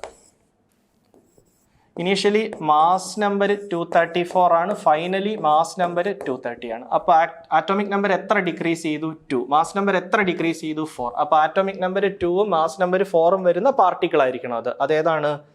2He4 ആണ്. So option B. Option B. Atomic number 2ഉം mass number 4ഉം. So 46 B. Okay. 47. 3 waves A, B and C of frequencies 1600 kHz, 5 MHz and 60 MHz respectively are to be transmitted from one place to another. Which of the following is the most appropriate mode of communication? അപ്പോൾ ഇതൊക്കെ നമ്മൾ ടെക്സ്റ്റിൽ നിന്ന് തന്നെ പഠിച്ചിരിക്കേണ്ടതാണ്. കാരണം ground wave propagation ആണോ, space wave propagation ആണോ, sky wave propagation ആണോ, അതിനെല്ലാം യൂസ് ചെയ്യാൻ പറ്റുന്ന ഫ്രീക്വൻസി ഏതാണെന്നുള്ളത് ബൈ ഹാർട്ടായിട്ട് അറിഞ്ഞിരിക്കേണ്ട കാര്യങ്ങളാണ്. അപ്പോൾ ഇവിടെ വരുമ്പോൾ നമുക്ക് 3 ഇതാണല്ലോ ഉള്ളത്. 1600 kHz അതാണ് A. B 5 MHz. Okay. C 60 MHz. അപ്പോൾ ഇതിലും ഫ്രീക്വൻസി കൂടുതലാണ് ഇവിടെ, അതിലും ഫ്രീക്വൻസി കൂടുതലാണ് ഇവിടെ. ഓക്കെ. അപ്പോൾ ഏറ്റവും ഫ്രീക്വൻസി കുറഞ്ഞ ആളെയാണ് നമുക്ക് ഗ്രൗണ്ട് വേവ് ആയിട്ട് കൊടുക്കാൻ പറ്റുന്നത്. അപ്പോൾ ഇത് ഗ്രൗണ്ട് വേവാണ്. ഓക്കെ. ഏറ്റവും ഫ്രീക്വൻസി കൂടിയ ആളാണ് സ്പേസ് വേവ്. അപ്പോൾ ഇത് സ്പേസ് വേവാണ്, ഇത് സ്കൈ വേവും വരും. അപ്പോൾ ഈ ഫ്രീക്വൻസിയുള്ള ഇലക്ട്രോമാഗ്നറ്റിക് വേവിനെ ഗ്രൗണ്ട് വേവ് ആയിട്ട് പ്രൊപ്പഗേറ്റ് ചെയ്യും. ഇതിനെ സ്കൈ വേവ് ആയിട്ട് അയണോസ്ഫെറിക് റിഫ്ലക്ഷൻ വഴി ഇതിനെ സ്പേസ് വേവ് ആയിട്ടും ട്രാൻസ്മിറ്റ് ചെയ്യും. ഓക്കെ. അപ്പോൾ 47th ക്വസ്റ്റിന് ഈ പറയുന്ന മാച്ചിങ് സാറ്റിസ്ഫൈ ചെയ്യുന്നത് ഏതാണ്? A is transmitted via ground wave, B via sky wave and C via space wave. ഏതാ? ഓപ്ഷൻ ബി ആണ്. Option B. Okay. Now 48. A transistor is operated in common emitter configuration at Vc equal to 2 millivolt such that a change in base current from 100 microampere to 200 microampere produces a change in collector current from 5 milliampere to 10 milliampere. The current gain is, current gain ബീറ്റയുടെ equation ആണ് use ചെയ്യേണ്ടത്, delta IC by delta IB. So this is equal to change in collector current എത്ര? 5 milliampere to 10 milliampere. അപ്പോൾ എത്ര വരും? 5 milliampere by change in base current അതെത്ര? 100 microampere to 200 microampere. അപ്പോൾ change എത്ര? 100 microampere. Okay, this is equal to 5 10 raised to minus 3 milli, 100 10 raised to minus 6. This is equal to 5 into 10 raised to minus 3 divided by 100 into 10 raised to 100 into 10 raised to minus 6 എന്ന് വരും. ശരിയല്ലേ? അപ്പോൾ അത് എത്ര വരും? 10 raised to minus 4 വരും. That is 50. So 50 ഏതാ? Option C. 48 C. 49. A PN junction diode shown in figure can act as rectifier. An alternating current source V is connected in the circuit. The output current in the circuit is represented by ഇത് ഈ ഡയോഡിലേക്കാണ് ശരിക്കും input കൊടുക്കുന്നത്. അപ്പോൾ ആ diode എന്ത് ചെയ്യും? ഇൻപുട്ടിൻ്റെ positive half സൈക്കിളിനെ മാത്രമേ ട്രാൻസ്മിറ്റ് ചെയ്യൂ. അപ്പോൾ ലോഡ് റെസിസ്റ്റൻസിൽ കിട്ടുന്നത് input wave, input wave alternating വേവാണ്. ഇങ്ങനെ പോകുന്ന ഓൾട്ടർനേറ്റിംഗ് വേവിൻ്റെ പോസിറ്റീവ് ഹാഫ് സൈക്കിൾസ് മാത്രമേ ഔട്ട്പുട്ടിൽ വരാൻ പാടുള്ളൂ. അപ്പോൾ ഇത് വരും, അടുത്തത് വരും. അപ്പോൾ ഔട്ട്പുട്ട് എങ്ങനെ ഇരിക്കും? കണ്ടാൽ ദാ ഇങ്ങനെ ഇരിക്കും. അതേതാണ്? ഓപ്ഷൻ സി ആണ്. 49C. 50. If mu E and mu H are electron and hole mobility, E be the applied electric field, current density J for intrinsic semiconductor is equal to. അപ്പോൾ അവിടെ യൂസ് ചെയ്യേണ്ട formula I is equal to NaVe. Okay, NaVe. നമുക്ക് വേണ്ടത് current density. Current density എന്ന് പറഞ്ഞാൽ I/A. അപ്പോൾ അതെന്ത് വരും? I/A, NVE. ഓക്കെ, അപ്പോൾ രണ്ട് ടൈപ്പ് ചാർജ് കാരിയേഴ്സ് ഉണ്ട്, ഇലക്ട്രോണും ഉണ്ട്, ഹോളും ഉണ്ട്. അപ്പോൾ ടോട്ടൽ കറണ്ട് ഡെൻസിറ്റി അല്ലേ വേണ്ടത്? The current density J is equal to, അപ്പോൾ എങ്ങനെ വരും? Number of electrons into drift velocity of electrons into charge of electron plus number of holes into drift velocity of holes into charge of hole. ഇലക്ട്രോണിന്റെ ചാർജും ഹോളിന്റെ ചാർജും same ആയതുകൊണ്ട് രണ്ടും E എന്ന് തന്നെ എഴുതിയിരിക്കുന്നത്. പിന്നെ ഇൻട്രൻസിക് ആണെന്ന് പറഞ്ഞിട്ടുണ്ട്. ഇൻട്രൻസിക് എന്ന് പറഞ്ഞാൽ നമ്പർ ഓഫ് ഇലക്ട്രോൺസും നമ്പർ ഓഫ് ഹോൾസും എങ്ങനെയാണ്? സെയിം ആണ്. അത് ഓർത്ത് വെക്കുക. Number of electrons, number of holes same ആണ്. ഓക്കെ, അപ്പോൾ ഞാൻ ഇതിനും പകരം N എന്ന് തന്നെ എഴുതാം. എന്നിട്ട് ആ N കോമൺ എടുത്താൽ നമ്മുടെ ആൻസർ ആയി. So J is equal to N into E into പിന്നെ എന്ത് വരും?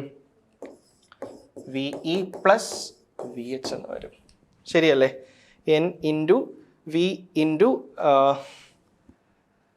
VE പ്ലസ് VH എന്ന് വരും. അപ്പോൾ ഇത് ഡ്രിഫ്റ്റ് വെലോസിറ്റി ഓഫ് ഇലക്ട്രോൺ, ഇത് ഡ്രിഫ്റ്റ് വെലോസിറ്റി ഓഫ് ഹോൾ. ഇനി ഇതിനെ ഒന്ന് റീഅറേഞ്ച് ചെയ്ത് കഴിഞ്ഞാൽ നമ്മുടെ ആൻസർ ആയി. കാരണം മൊബിലിറ്റിയുടെ ഇക്വേഷൻ നമ്മൾ പഠിക്കുന്നുണ്ട്. Mobility means drift velocity per electric field. So velocity, drift velocity is equal to mobility into electric field എന്ന് വരും. So this is equal to N into E into, ഇവിടെ വരുമ്പോൾ mobility of electron into electric field വരും. ഇവിടെ mobility of hole into electric field വരും. അപ്പോൾ ഈ കൂടെ കോമൺ എടുത്താൽ ആൻസർ ആയി. J is equal to NEE into mu E plus mu H എന്ന് വരും. NEE into mu E plus mu H. അപ്പോൾ അതേതാ option? NEE into mu E plus mu H. അവിടെ NI കൊണ്ട് ഉദ്ദേശിക്കുന്നത് ഇൻട്രൻസിക് എന്നാണ്. ഇൻട്രൻസിക് എന്ന് പറഞ്ഞിട്ടുണ്ടെങ്കിൽ NEയും NHും ഈക്വൽ ആണെന്നാണ് ഉദ്ദേശിക്കുന്നത്. അപ്പോൾ അതിന് വേണമെങ്കിൽ NI എന്ന് എഴുതാം. അങ്ങനെ വരുമ്പോൾ ഓപ്ഷൻ A ആണ് റൈറ്റ് ചോയ്സ്. ഓക്കെ, അങ്ങനെ എല്ലാ ക്വസ്റ്റിൻ്റെയും ഡിസ്കഷൻ കഴിഞ്ഞിട്ടുണ്ട്. എല്ലാത്തിൻ്റെയും എക്സ്പ്ലനേഷൻ നിങ്ങൾക്ക് മനസ്സിലായി എന്ന് പ്രതീക്ഷിക്കുന്നു. Thank you.